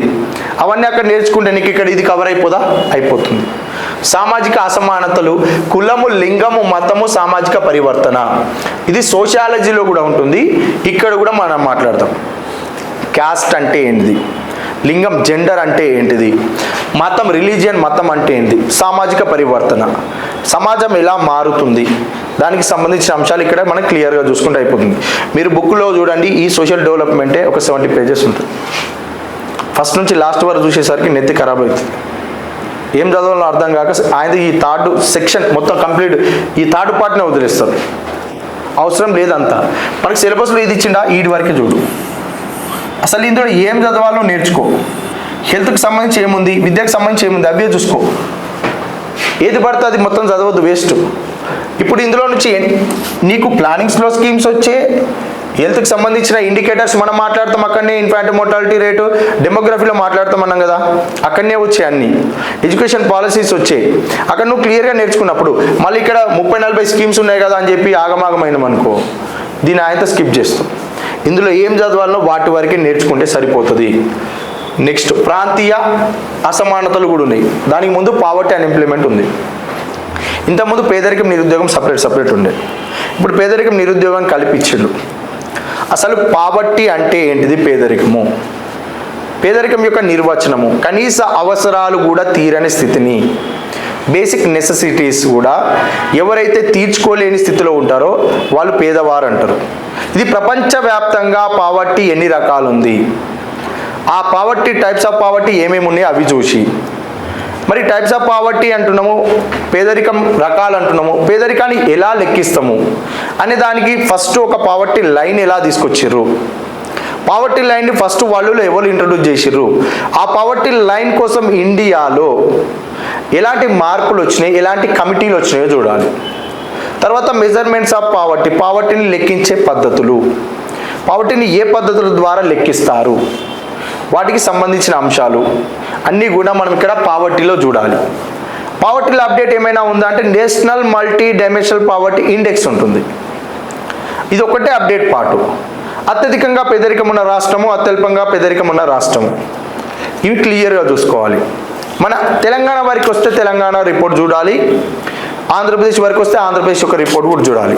National multi dimensional poverty index రిపోర్ట్లో ఓవరాల్ ఇండియాది ఉంటుంది, తెలంగాణది ఉంటుంది, ఆంధ్రప్రదేశ్ది ఉంటుంది. తెలంగాణకు వచ్చేసరికి తెలంగాణలో అత్యధిక పేదరికం ఉన్న జిల్లాలు, అత్యల్ప పేదరికం ఉన్న జిల్లాలు, ఆంధ్రప్రదేశ్లో అత్యధిక పేదరికం ఉన్న జిల్లాలు, అత్యల్ప పేదరికం ఉన్న జిల్లాలు, వాటి యొక్క పర్సంటేజీలు చూసుకోవాలి ఇక్కడ. అదొకటే అప్డేటు. అన్ఎంప్లాయ్మెంట్ చూస్తే, అన్ఎంప్లాయ్మెంట్ అంటే నిరుద్యోగము. అసలు అన్ఎంప్లాయ్మెంట్ అంటే ఏంటిది, పాపులేషన్ని ఇండియాలో ఎలా డివైడ్ చేసారు, పిల్లలు అంటే ఎవరు, లేబర్ ఫోర్స్ శ్రామికులు అంటే ఎవరు, వృద్ధులు అంటే ఎవరు, ఈ పిల్లలు వృద్ధులను తీసేసి ఎవరైతే శ్రామికులు ఉంటారో వీళ్ళలో ఉద్యోగులు ఎంతమంది, నిరుద్యోగులు ఎంతమంది, వీటి నుంచే మనకి వర్క్ ఫోర్స్ ఎలా వస్తుంది, లేబర్ ఫోర్స్కి సంబంధించి ఎలా వస్తుంది, అన్ఎంప్లాయ్మెంట్ రేట్ ఏంది, ఎంప్లాయ్మెంట్ రేట్ ఏంది, లేబర్ ఫోర్స్ పార్టిసిపేషన్ రేట్, ఇది ఒక చార్ట్ రూపంలో మనం ఇక్కడ చూస్తే నీకు అన్ఎంప్లాయ్మెంట్ అనేది క్లారిటీ ఉంటుంది. వీటి నుంచి తప్పనిసరిగా ఒక క్వశ్చన్ వస్తుంది. పావర్టీ కానీ అన్ఎంప్లాయ్మెంట్లో పావర్టీ డెఫినేషన్స్ నుంచి ఒక క్వశ్చన్ వస్తుంది, టైప్స్ ఆఫ్ పావర్టీ నుంచి అయినా ఒక క్వశ్చన్ వస్తుంది, కాన్సెప్ట్స్ నుంచి అయినా ఒక క్వశ్చన్ వస్తుంది, మెజర్మెంట్స్ నుంచి అయినా క్వశ్చన్ వస్తుంది. ప్రతిదీ నేర్చుకోవాలి. అన్ఎంప్లాయ్మెంట్ డెఫినేషన్ చూస్తూ, అన్ఎంప్లాయ్మెంట్కి సంబంధించి డెఫినేషన్ చూసిన తర్వాత అసలు ఎవరు అన్ఎంప్లాయ్లు, మన అందరం ఉన్నాం, మనతో పాటు ఏజ్డ్ పర్సన్స్ కూడా ఉన్నారు. మరి తనే అన్ఎంప్లాయ్ అనొచ్చా, మనని అన్ఎంప్లాయ్ అనొచ్చా? ఏజ్ వారిగా, వయసుల వారిగా జనాభాని ఎలా వర్గీకరించారో చూసి పిల్లల్ని వృద్ధుని తీసేసి మధ్యలో 15 to 59 ఇయర్స్ ఏజ్ గ్రూప్ ఎవరైతే ఉన్నారో వాళ్ళలో ఉద్యోగులు ఎంతమంది, నిరుద్యోగులు ఎంతమంది, ఉద్యోగులు అంటే ఎంప్లాయ్మెంట్ రేట్ ఎలా ఉంది, అన్ఎంప్లాయ్మెంట్ రేట్ ఎలా ఉంది, లేబర్ ఫోర్స్ పార్టిసిపేషన్ రేట్ ఎలా వస్తుంది, వర్కర్స్ పాపులేషన్ రేషియో ఎలా వస్తుంది, అన్ఎంప్లాయ్మెంట్ రేట్ ఎలా వస్తుంది, ఇది క్లారిటీగా ఒక చార్ట్ రూపంలో నేర్చుకుంటే మళ్ళీ మర్చిపోము. దీనికి సంబంధించిన అప్డేట్ ఎక్కడ వస్తుంది చెప్పిన, తెలంగాణ సోషియో ఎకనామిక్ అవుట్లుక్లో మ్యాక్రో ఎకనామిక్ ట్రెండ్స్లో లాస్ట్ 2 పేజెస్ ఇదే ఉంటుంది. పీరియాడిక్ లేబర్ ఫోర్స్ సర్వే 2023-24 అని ప్రజెంట్ డాటా. ఇందులోనే నీకు లేబర్ ఫోర్స్ పార్టిసిపేషన్ రేట్ ఇస్తాడు, వర్కర్ పాపులేషన్ రేషియో ఇస్తాడు, అన్ఎంప్లాయ్మెంట్ రేట్ ఇస్తాడు. ఇప్పుడు అన్ఎంప్లాయ్మెంట్ నువ్వు చదివేటప్పుడే ఇక్కడ ఉంటుంది దీని అప్డేట్ పార్ట్ అని చూపిస్తే నెక్స్ట్ సర్వే వచ్చినప్పుడు ఆ పేజ్ ఓపెన్ చేయవా? చేస్తామా చేయమా? కావాలనుకుంటే 2 పేజీలు కట్ చేసి ఇక్కడ యాడ్ చేసుకుంటే అయిపోతుంది. లేదా రాసుకోవాలి, ఒక పేజీలో రాసుకుంటే ఆయన ఇక్కడనే అతికించుకుంటే అయిపోతుంది, అప్డేట్ క్లియర్ అయిపోతుంది. మొత్తం డంప్ స్టార్టింగ్ చదివి నేను అప్డేట్ అంతా కొత్త బుక్లో చదువుతానంటే ఇంకా 6 నెలలు చదివినా అర్థం కాదు. అప్డేట్ నువ్వు అప్డేట్ చేసుకోగలుగుతావు అది కూడా నేర్చుకోవాలి. అయిపోయింది. పావర్టీ అండ్ ఎంప్లాయ్మెంట్కి సంబంధించిన స్కీమ్స్ ఉంటాయండి. ప్లానింగ్ కమిషన్స్ దగ్గర 250 స్కీమ్స్ ఏదైతే అన్నానో అందులో ఉన్న 70 స్కీమ్సే ఇందులో ఉంటాయి. ఇప్పుడు అన్ఎంప్లాయ్మెంట్ స్కీమ్స్ ఉన్నాయి.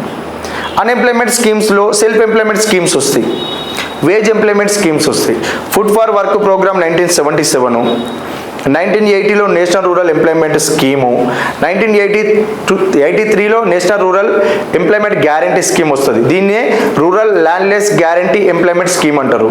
తర్వాత 1989లో జవహర్ రోజ్గార్ యోజన, 1999లో JGSY జవహర్ గ్రామ్ సమృద్ధి యోజన. ఈ స్కీమ్స్ అన్నింటినీ కలిపి 2001లో సంపూర్ణ గ్రామీణ రోజ్గార్ యోజన, 2004లో national food for work scheme అని, ఈ రెండింటినీ కలిపి 2006లో national rural employment guarantee scheme అని. ఈ national rural employment guarantee scheme అనేది 2005లో యాక్ట్గా చేసి 2006లో ఫిబ్రవరిలో ఇండియాలోని ఆంధ్రప్రదేశ్లోని అనంతపురం జిల్లా నార్పల మండలం బండ్లపల్లి అనే గ్రామంలో ఆ గ్రామ పంచాయతీ వేదికగా జాతీయ గ్రామీణ ఉపాధి హామీ పథకాన్ని అమలు చేశారు. దీనికి బ్యాక్గ్రౌండ్ ఉన్న పథకాలన్నీ కూడా ఇందులో వస్తాయి, ప్లానింగ్ కమిషన్లో వస్తాయి. ఏ పథకము ఎప్పుడొచ్చింది, దానికి సంబంధించిన ప్రొసీజర్ ఏంది, మళ్ళీ మర్చిపోవద్దు, క్లారిటీగా మాట్లాడుకోవచ్చు. అన్ని పథకాలను కలిపి ఎలా మార్చారు. ఇప్పుడు Mahatma Gandhi national rural employment guarantee స్కీమే ఆ స్కీమ్స్, ఆ పేరు కాస్త ఇప్పుడు కూడా మార్చారు. బ్యాక్గ్రౌండ్ అవన్నీ చూసి ప్రజెంట్ ఎందుకు మార్చారు, ప్రజెంట్ ఏమైనా మార్చిన దాంట్లో ఏమైనా ప్రొసీజర్ ఉందా, అందులో ముఖ్యాంశాలు ఏమున్నాయి అవి నేర్చుకుంటే అయిపోయి క్వశ్చన్ వస్తుంది. అదే ఇందులో ఉంటాయి. ఇవే క్వశ్చన్స్, ఇవే స్కీమ్స్ ప్లానింగ్స్లో ఉంటాయి. నువ్వు ప్లానింగ్స్ పర్ఫెక్ట్ ఉంటే సోషల్ డెవలప్మెంట్లో సగం కవర్ అవుతుంది, పావర్టీ అన్ఎంప్లాయ్మెంట్ సగం కవర్ అవుతుంది. తెలంగాణ ఎకానమీలో అగ్రికల్చర్, ఇండస్ట్రీ, సర్వీస్ సెక్టర్ సింపుల్గా అర్థమైపోతుంది. క్లారిటీగా వినాలి. ఫస్ట్ పార్ట్ ఇండియన్ ఎకానమీలో ఉన్న ఫస్ట్ పార్ట్ మీద మంచి కమాండ్ ఉంటే తర్వాత పార్ట్స్ మీకు సింపుల్ అవుతాయి. ఫస్ట్ పార్ట్ ఇచ్చింది ఇవన్నీ సపరేటు, సెకండ్ పార్ట్ ఇచ్చింది ఇవి సపరేటు, థర్డ్ పార్ట్ ఇచ్చింది ఇవి సపరేట్ అని చెప్పి చదివితే మనం సపరేట్ అవుతాం. ప్రతి చాప్టర్కి నువ్వు ఎలా దాన్ని తీసుకెళ్తున్నావు, ఈ చదివినా నాకు నెక్స్ట్ టాపిక్లో ఎలా యూజ్ అవుతుంది, ఇండస్ట్రీస్ ఇండియా చదివినా నెక్స్ట్ టాపిక్లో ఎలా యూజ్ అవుతుంది, సర్వీస్ సెక్టర్ చదివినా నెక్స్ట్ టాపిక్ ఎలా యూజ్ అవుతుంది, బడ్జెట్ ఇండియా చదివినా తెలంగాణ బడ్జెట్కి ఏమైనా యూజ్ అవుతుందా కాదా, అలా నువ్వు ఆలోచించినప్పుడు ఏమైతుందంటే క్లారిటీ వస్తుంది. ఇప్పుడు అన్ఎంప్లాయ్మెంట్ పావర్టీ అయిపోయింది, రీజనల్ ఇన్ఈక్వాలిటీస్, అర్బనైజేషన్ పట్టణీకరణ ఎలా ఉంది, పట్టణ జనాభాకు సంబంధించిన అంశాలు చూడాలి. మైగ్రేషన్ వలసలు ఎలా జరుగుతున్నాయి, ఇంటర్నల్ మైగ్రేషన్ ఉంటుంది, అంతర్గత వలస, బహిర్గత వలస. అదేవిధంగా ఇండియాలోనే స్టేట్స్కి సంబంధించి ఒక స్టేట్ నుంచి ఒక స్టేట్కి, ఇంకో స్టేట్ నుంచి ఇంకో స్టేట్కి, ఇలా ఏ స్టేట్కి ఎక్కువగా వలసలు వెళ్తున్నాయి, ఏ స్టేట్ నుంచి ఎక్కువగా వేరే స్టేట్స్కి వలసలు వెళ్తున్నారు, వాటికి సంబంధించిన అంశాలన్నీ కూడా ఇక్కడ చూడాలి. ఇందులో మనకి క్వశ్చన్ అడిగే అవకాశం ఎక్కువ ఇక్కడ ఉంటుందండి. ల్యాండ్ అక్విజిషన్ మొన్న రీసెంట్గా అడిగిండు. భూ ఆక్రమణ, స్థానభ్రంశంకి సంబంధించి భూ ఆక్రమణ ఎందుకు చేస్తారనేది ప్రభుత్వం, రైతుల నుంచి భూమి ఎందుకు తీసుకుంటుంది, ఏదైనా ఇరిగేషన్ ప్రాజెక్ట్స్ కోసము, ఏదైనా ఇండస్ట్రీస్. ఇప్పుడు ఇందాక మనం పెరి అర్బన్ రీజియన్ అన్నాం, ఇండస్ట్రీ సెక్టర్ని డెవలప్ చేయాలి, అందులో ఇండస్ట్రియల్ పార్క్స్ వస్తాయి, ఇండస్ట్రియల్ ఎస్టేట్స్ అంటున్నాడు. ప్రతిదీ వివరణ చెప్తా, జస్ట్ వినాలి. Industrial parks, industrial estates, nodes, manufacturing Jones ఉంటాయి. అదేవిధంగా నిమ్జులు అని పెద్ద పెద్దవి తీసుకొస్తా అంటున్నాడు. 1000 ఎకరాల భూమి కావాలి, ఎక్కడి నుంచి తీసుకుంటాడు, రైతుల నుంచే తీసుకోవాలి. ఏం చెప్తాడు, తెలంగాణ రాష్ట్ర ఆర్థిక ప్రగతిని డెవలప్ చేయడం కోసమే మేము ఇది తీసుకొచ్చినాము, కాబట్టి మీ నుంచి మేము భూమి తీసుకుంటాము, భూమికి గాను మీకేం చేస్తాం, పరిహారం ఇస్తాం, ఎకరానికి 10 లక్షల, 15 లక్షల, 20 లక్షలు ఇస్తామనే సిస్టమ్ అంతా కూడా ఇక్కడ ఉంటుంది. Land acquisition, resettlement and rehabilitation. ఇందులో ఏ చట్టం ప్రకారము మనకి ఒక ఎకరానికి ఎంత విలువ ఇవ్వాలి, ఎన్ని టైమ్స్ ఇవ్వాలి, గవర్నమెంట్ వాల్యూ ప్రకారము ఎన్ని రెట్లు ఇవ్వాలి, వాళ్ళకి ఇల్లు పోతే ఇల్లు ఇవ్వాలనా, భూమి పోతే భూమి ఇవ్వాలనా, వాటికి సంబంధించిన వివరాలన్నీ కూడా ఇక్కడ క్లియర్గా ఉంటాయి, అవి చూసుకోవాలి. Next 5th environment and sustainable development, పర్యావరణము మరియు సుస్థిర అభివృద్ధి. ఇంతకుముందు ఉన్న సిలబస్లో ఓన్లీ సస్టైనబుల్ డెవలప్మెంట్ మాత్రమే ఉండే, ఇప్పుడు పర్యావరణం మొత్తం ఇచ్చిండు, సస్టైనబుల్ డెవలప్మెంట్ ఇచ్చిండు. అంటే ఇలా కొత్తగా నేర్చుకునేది ఏం లేదు, మొత్తం ఎన్విరాన్మెంట్ చదవాల్సిందే. ఇక్కడ మొత్తం ఎకానమీకి సంబంధించిన 14 చాప్టర్స్ అయిపోయిన తర్వాత ఇది మాట్లాడుకున్నాం. అసలు ఎన్విరాన్మెంట్ అంటే ఏంటిది, సస్టైనబుల్ డెవలప్మెంట్ అంటే ఏంటి, ప్రైమరీ బేసిక్ నుంచి లాస్ట్ టాపిక్ వరకు పాయింట్ టు పాయింట్ క్లియర్ ఇక్కడనే చెప్తా. దీనికి మళ్ళీ ప్రత్యేకంగా ఇంకోసారి రావాల్సిన అవసరం లేదు, నేనే వీటిని పాయింట్ టు పాయింట్ క్లియర్గా ఎక్స్ప్లెయిన్ చేస్తాను. కొత్తగా వచ్చిన ఆయన నాకంటే ఎక్కువ ఏం చెప్పాడు. అంటే ఇవన్నీ చెప్పిన తర్వాత ఈ టాపిక్ నుంచి ఎలాంటి క్వశ్చన్స్ వస్తున్నాయి అనేది కూడా మీకు ఒక ఐడియా ఉంటే క్లారిటీ అయిపోతుంది కదా.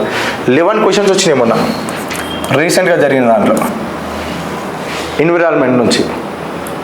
మొత్తం 3 పార్ట్స్, 15 సెక్షన్స్. ఎన్ని చాప్టర్లు ఉన్నాయి? 18 ఉంటాయి, కానీ ఇక 17 చాప్టర్స్గా చదువుకుంటే మనకి ఒక క్లారిటీ వస్తుంది. 150 మార్క్స్ పేపర్ ఇది, 150 మార్క్స్. నీకు గ్రూప్ 3 ఎగ్జామ్లో ఇండియన్ ఎకనామిక్ సర్వే పైన ఫోకస్ చేసిండు. గ్రూప్ 2 ఎగ్జామ్లో తెలంగాణ అవుట్లుక్, స్టాటిస్టికల్ అబ్స్ట్రాక్ట్,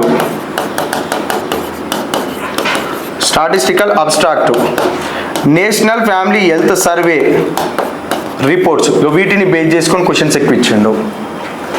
నీకు 70% అంటే ఇప్పుడు 150 మార్క్స్లో 70 మార్క్స్ వరకు స్టార్ట్కి ప్రియారిటీ ఇస్తే 70 మార్క్స్ వరకు డాటాకు ప్రియారిటీ ఇచ్చిండు. నీకు ఈ స్టాటిక్ క్లారిటీ ఉంటేనే ఈ డాటా అర్థమవుతుంది. నేను ఓన్లీ డాటానే చదువుకుంటా అంటే కుదరదు. ఈ డాటాలో టర్మినాలజీ ఉంటుంది, ఈ టర్మినాలజీ ఇక్కడ స్టాటిక్లోనే నేర్చుకుంటావు. ఈ స్టాటిక్కి నువ్వు డాటా ఎలా అన్వయింపజేస్తున్నావు అనేది నీ మీద డిపెండ్ అయి ఉంటుంది. ఇది మారిన తర్వాత నేను నెక్స్ట్ ఎలా చదవాలి. ఇప్పుడు ఒక క్వశ్చన్ చెప్తా. 2024-25 ఉంది ఎగ్జాంపుల్కి, 2024-25 అడ్వాన్స్డ్ ఎస్టిమేట్స్ తెలంగాణ స్టేట్ ఏంది, తెలంగాణ స్టేట్ యొక్క జిఎస్డిపి విలువ ప్రస్తుత ధరల ప్రకారం ఎంత అన్నాడు. ప్రజెంట్ ఇయర్కి సంబంధించిన డాటా ఇది. ఇక్కడ ప్రస్తుత ధరలు ఇచ్చిండు, ఇది క్వశ్చన్ మార్కే. జిఎస్డిపి ఇచ్చిండు, ఇది క్వశ్చన్ మార్కే. అడ్వాన్స్డ్ ఎస్టిమేట్స్ ఇచ్చిండు, ఇది క్వశ్చన్ మార్కే. ఇప్పుడు నీకు ప్రస్తుత ధరలు తెలియదు, జిఎస్డిపి తెలియదు, అడ్వాన్స్డ్ ఎస్టిమేట్స్ తెలియదు. క్వశ్చన్ అర్థమవుతుందా, క్లారిటీ ఉంటుందా? ఇప్పుడు ఇది నువ్వు అడ్వాన్స్డ్ ఎస్టిమేట్, జిఎస్డిపి, ప్రస్తుత ధరలు స్టార్టింగ్లోనే నేర్చేసుకుంటావు. నెక్స్ట్ ఇయర్కి క్వశ్చన్ ఎలా వస్తుంది అంటే 2025-26 అడ్వాన్స్డ్ ఎస్టిమేట్స్, సేమ్ క్వశ్చన్ ఉంటుంది. తెలంగాణ స్టేట్ జిఎస్డిపి విలువ ప్రస్తుత ధరల ప్రకారం ఎంత. ఇప్పుడు ఇక్కడ ఏం మారిందండి, ఏమన్నా మారిందా? ఇయర్ ఒకటే మారింది కదా, క్వశ్చన్ మారింది ఏమన్నా? క్వశ్చన్ మారడానికి అవకాశం ఉందా? నువ్వు ఇక్కడ ప్రస్తుత ధరలు, జిఎస్డిపి విలువ, అడ్వాన్స్డ్ ఎస్టిమేట్స్ నేర్చుకుంటే నెక్స్ట్ ఇయర్ డాటా నువ్వు సింపుల్గా అప్డేట్ చేసుకోలేవా? సేమ్ ఇవే క్వశ్చన్స్ ఉంటాయి ఇండియాకి, తెలంగాణకి. సేమ్ ఇక్కడ ఏమైంది, జిఎస్డిపి విలువ అన్నాం, సేమ్ ఇక్కడ జిఎస్డిపి గ్రోత్ రేట్ విలువ ఎంత,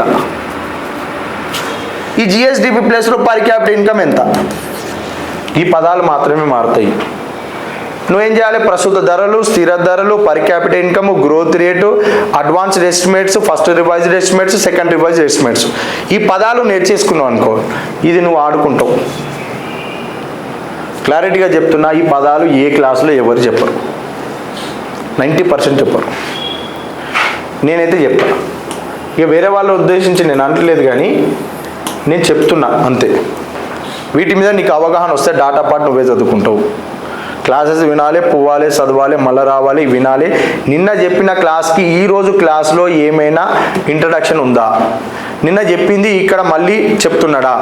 దానికి కనెక్టివిటీ చెప్తున్నారా లేదా? దాన్ని బేస్ చేసుకొని చెప్తున్నారా లేదా? బేస్ చేసుకొని చెప్తలేడు, కొత్తగా నేర్చుకో. బేస్ చేసుకొని చెప్తున్నాడు, నిన్నటిది ఒకసారి చూడు, మళ్ళీ ఇప్పుడు చెప్పేదానికి నువ్వు చూడు. క్లాసులో 90% సబ్జెక్ట్ వస్తుంది. ఇంటికి పోయిన తర్వాత ఒక్కసారి చదువు, ఎకానమీ మర్చిపోరు. 90% మర్చిపోవడానికి అవకాశం లేదు. ఇప్పుడు ఏపీ ఎకానమీ చూస్తే ఇక్కడ, ఇప్పుడు ఇది ఏపీ ఎకానమీ. నేషనల్ ఇన్కమ్ ఉందా? సేమ్ ఇందాక మనం మాట్లాడుకున్న నేషనల్ ఇన్కమ్ మొత్తం ఇక్కడనే ఉంటుంది. మెయిన్ సెక్టార్స్ ఆఫ్ ఎకానమీ, ఒక నిమిషం, ఇప్పుడు ఇది first plannings in India and Indian economy. మనకి ఏపీ ఎకానమీలో మనకి సెక్షన్ 1, మనకి 2 సెక్షన్స్ ఉంది ఏపీ ఎకానమీ. అందులో ఫస్ట్ ఏముందండి? Plannings in Indian economy. ఇందాక ప్లానింగ్స్ ఏదైతే మాట్లాడుకున్నా అవన్నీ మొత్తం ఇక్కడ ఉంటాయి క్లియర్గా. అదేవిధంగా ఇందులోనే మనకి ఏమి ఇచ్చిండు? Policy change from effect from 1991.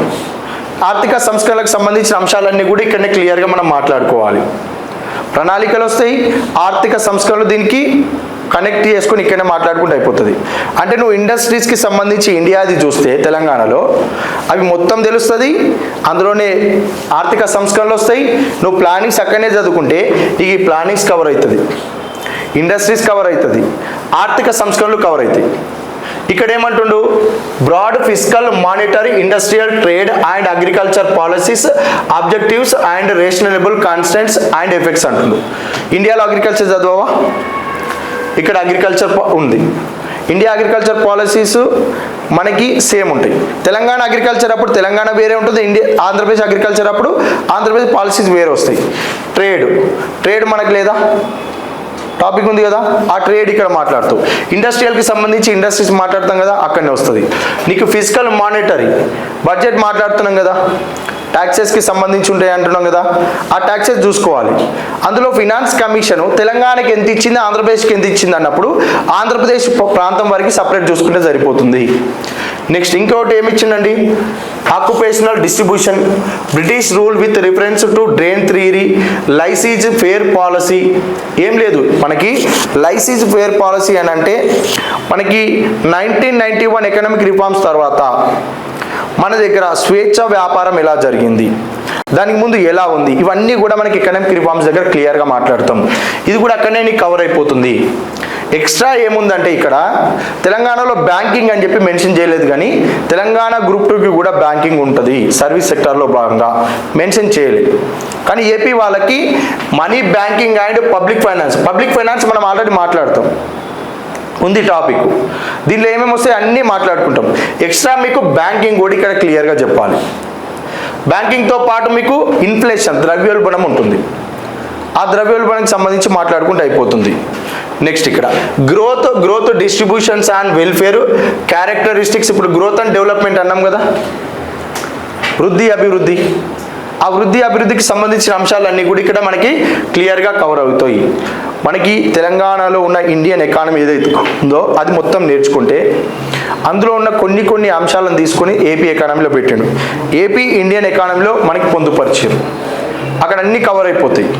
ఒక ఏపీ ఎకానమీ సపరేట్ చూస్తే సరిపోతుంది.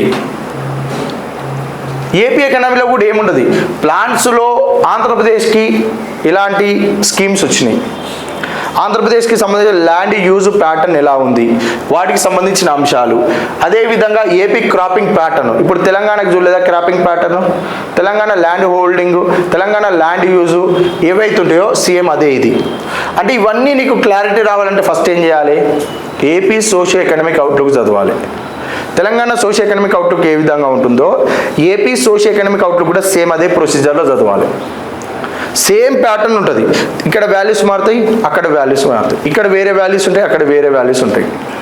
అంటే నువ్వు ఇండియన్ ఎకానమీ వినేటప్పుడు మొత్తం విను, మనకున్న ఏపీలో ఏమేమి కవర్ అయింది, బ్యాంకింగ్, ఇన్ఫ్లేషన్ సపరేట్ మాట్లాడుకుందాం, దాని గురించి డెప్త్గా సరిపోతుంది.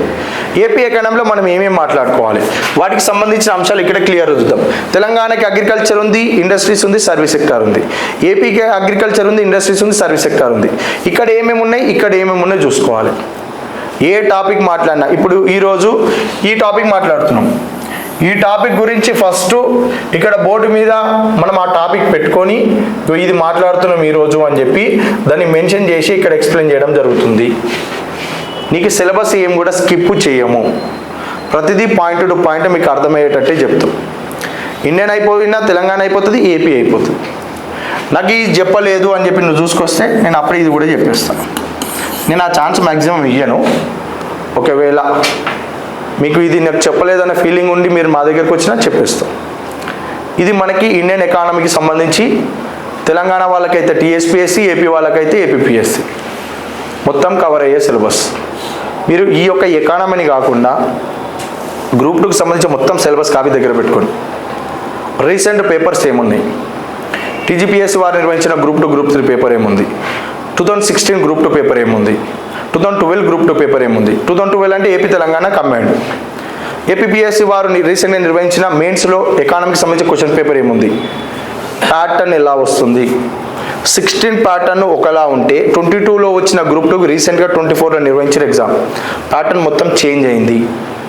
అంటే కరెంట్ ట్రెండ్స్ ఎలా అడుగుతున్నాడు. యూజీసీ వారు నిర్వహించే నెట్ ఎగ్జామ్లో కూడా సబ్జెక్ట్ వైజ్గా కరెంట్ డాటానే అడుగుతున్నాడు. అంటే యూజీసీ గైడ్ లైన్సే నెట్ ఎగ్జామ్కే కరెంట్ ఇచ్చిండు. పబ్లిక్ సర్వీస్ కమిషన్స్ కూడా అదే ఫాలో అవుతున్నాయి. మనం కూడా అదే ప్యాటర్న్ ఫాలో అవుదాం. ఏదో చదువుదాం బట్టి కొడదామంటే కుదరదు. ప్రతిదీ అర్థం చేసుకోవాలి. అర్థం చేసుకున్న దానికి డాటా పార్ట్ ఎలా ఉంది, అది ఎంతవరకు నేర్చుకుంటున్నాం అనేది చూస్తే మనకి ఎకానమీ మీద క్లియర్ ఉంటుంది. ఇక్కడ 150 మార్క్స్ పేపర్ గురించి మాట్లాడుకుంటామండి. అదృష్టం మంచిగా ఉండి ఈ 15 చాప్టర్స్ నుంచే మనకి క్వశ్చన్స్ అదే ప్యాటర్న్లో ఇస్తే 110 మార్కులు రావడానికి స్కోప్ వచ్చేంత సిలబస్ నేను చెప్పగలుగుతాను మీకు. ఈజీగా గుర్తు పెట్టుకొని కరెక్ట్ ఆన్సర్ పెట్టేంత. ఇందులోనే చాప్టర్ చెప్పేటప్పుడే ఇది ప్రీవియస్ క్వశ్చన్ అని మెన్షన్ చేస్తాము, ప్రజెంట్ రీసెంట్గా నిర్వహించిన క్వశ్చన్ అని చెప్పి మెన్షన్ చేస్తాము, ఇంకా క్వశ్చన్ ఎలా అడిగే అవకాశం ఉందని అక్కడనే మెన్షన్ చేస్తాము. అంటే ఎగ్జామ్ పాయింట్ ఆఫ్ వ్యూలోనే, ప్రజెంట్ పేపర్ పాయింట్ ఆఫ్ వ్యూలోనే క్వశ్చన్స్ మాట్లాడతాము. అదే ప్యాటర్న్లోనే మనం చదువుకుందాం. ఇది ఇండియన్ ఎకానమీకి సంబంధించి తెలంగాణ ఎకానమీ, ఏపీ ఎకానమీ. ఏపీకి ఏముంది, తెలంగాణ ఎకానమీ ఏముందో సపరేట్ మెన్షన్ చేసి చెప్తాం. అక్కడ అన్ని కంబైండ్ ఏముండదు. ఇండియా వారికి అయితే కంబైండ్ ఉంటుంది, తెలంగాణ వారికి తెలంగాణ సపరేటే, ఏపీ వారికి ఏపీ సపరేటే ఉంటుంది. ఇది మొత్తం కూడా ఏమైనా డౌట్లు ఉన్నాయా?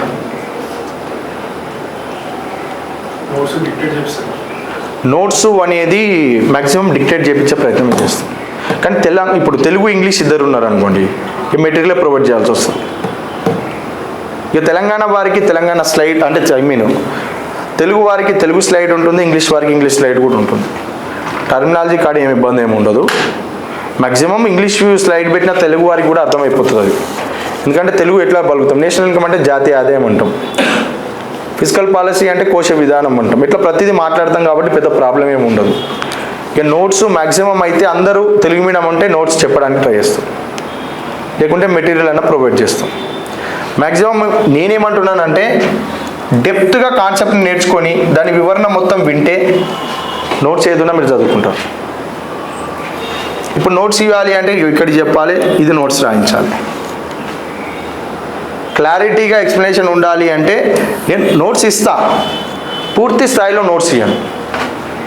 క్లారిటీగా మొత్తం చెప్పి మీకు ఒక షార్ట్ నోట్స్ టైప్ ఒక 120 పేజెస్లో మొత్తం ఎకానమీ అయిపోయేటట్టు రాయిస్తా. లేదు అట్లొద్దు, టాపిక్ వైజ్గా మొత్తం కావాలి అంటే టాపిక్ వైజ్ రాయిస్తా. స్కీమ్స్ ప్రతిదీ కూడా రాయించమంటే రాయిస్తా, అట్లేం లేదు. కానీ తెలుగు ఇంగ్లీష్ ఇద్దరు ఉంటే ప్రాబ్లం అవుతుంది. తెలుగు వాళ్ళకి చెప్తున్నప్పుడు ఇంగ్లీష్ వాళ్ళు ఖాళీ ఉంటారు, ఇంగ్లీష్ వాళ్ళు చెప్పడం తెలుగు వాళ్ళు ఖాళీ ఉంటారు, టైం ఎక్కువ పోతుంది. ఈ టైం అంతా మనం ఎక్స్ప్లెనేషన్ పెట్టుకున్నాం అనుకోండి, ప్రతి స్కీమ్ గురించి డీటెయిల్గా నేర్చుకున్నప్పుడు ఏమవుతుందంటే డైరెక్ట్ ఎగ్జామ్లో పెట్టొస్తాం. ఒక టాపిక్ మొత్తం వింటే మీకు ఒక క్లారిటీ వస్తుంది, అసలు ఎంతవరకు మనం నేర్చుకుంటున్నాం ఏంది. టాపిక్కి ముందు మీకు ఏ నాలెడ్జ్ ఉంది, టాపిక్ అయిపోయిన తర్వాత ఏ నాలెడ్జ్ ఉందని మీరు అప్పుడే వెరిఫై చేసుకోవచ్చు. కానీ నోట్స్కి సంబంధించి కూడా ఆల్టర్నేటివ్ని ఏదైనా మెటీరియల్ ప్రొవైడ్ చేసే ప్రయత్నం చేస్తాను 90%. ఏదన్నా బుక్ టైప్లన్నా అంటే మనం మాట్లాడుకునేవి, కొత్తగా బయట విషయాలు ఉండకుండా క్లాసులు ఏమైతే మాట్లాడుకున్నా అవన్నీ కూడా ఒక బుక్ రూపంలోకి తీసుకొచ్చే ప్రయత్నం అయితే చేస్తాం.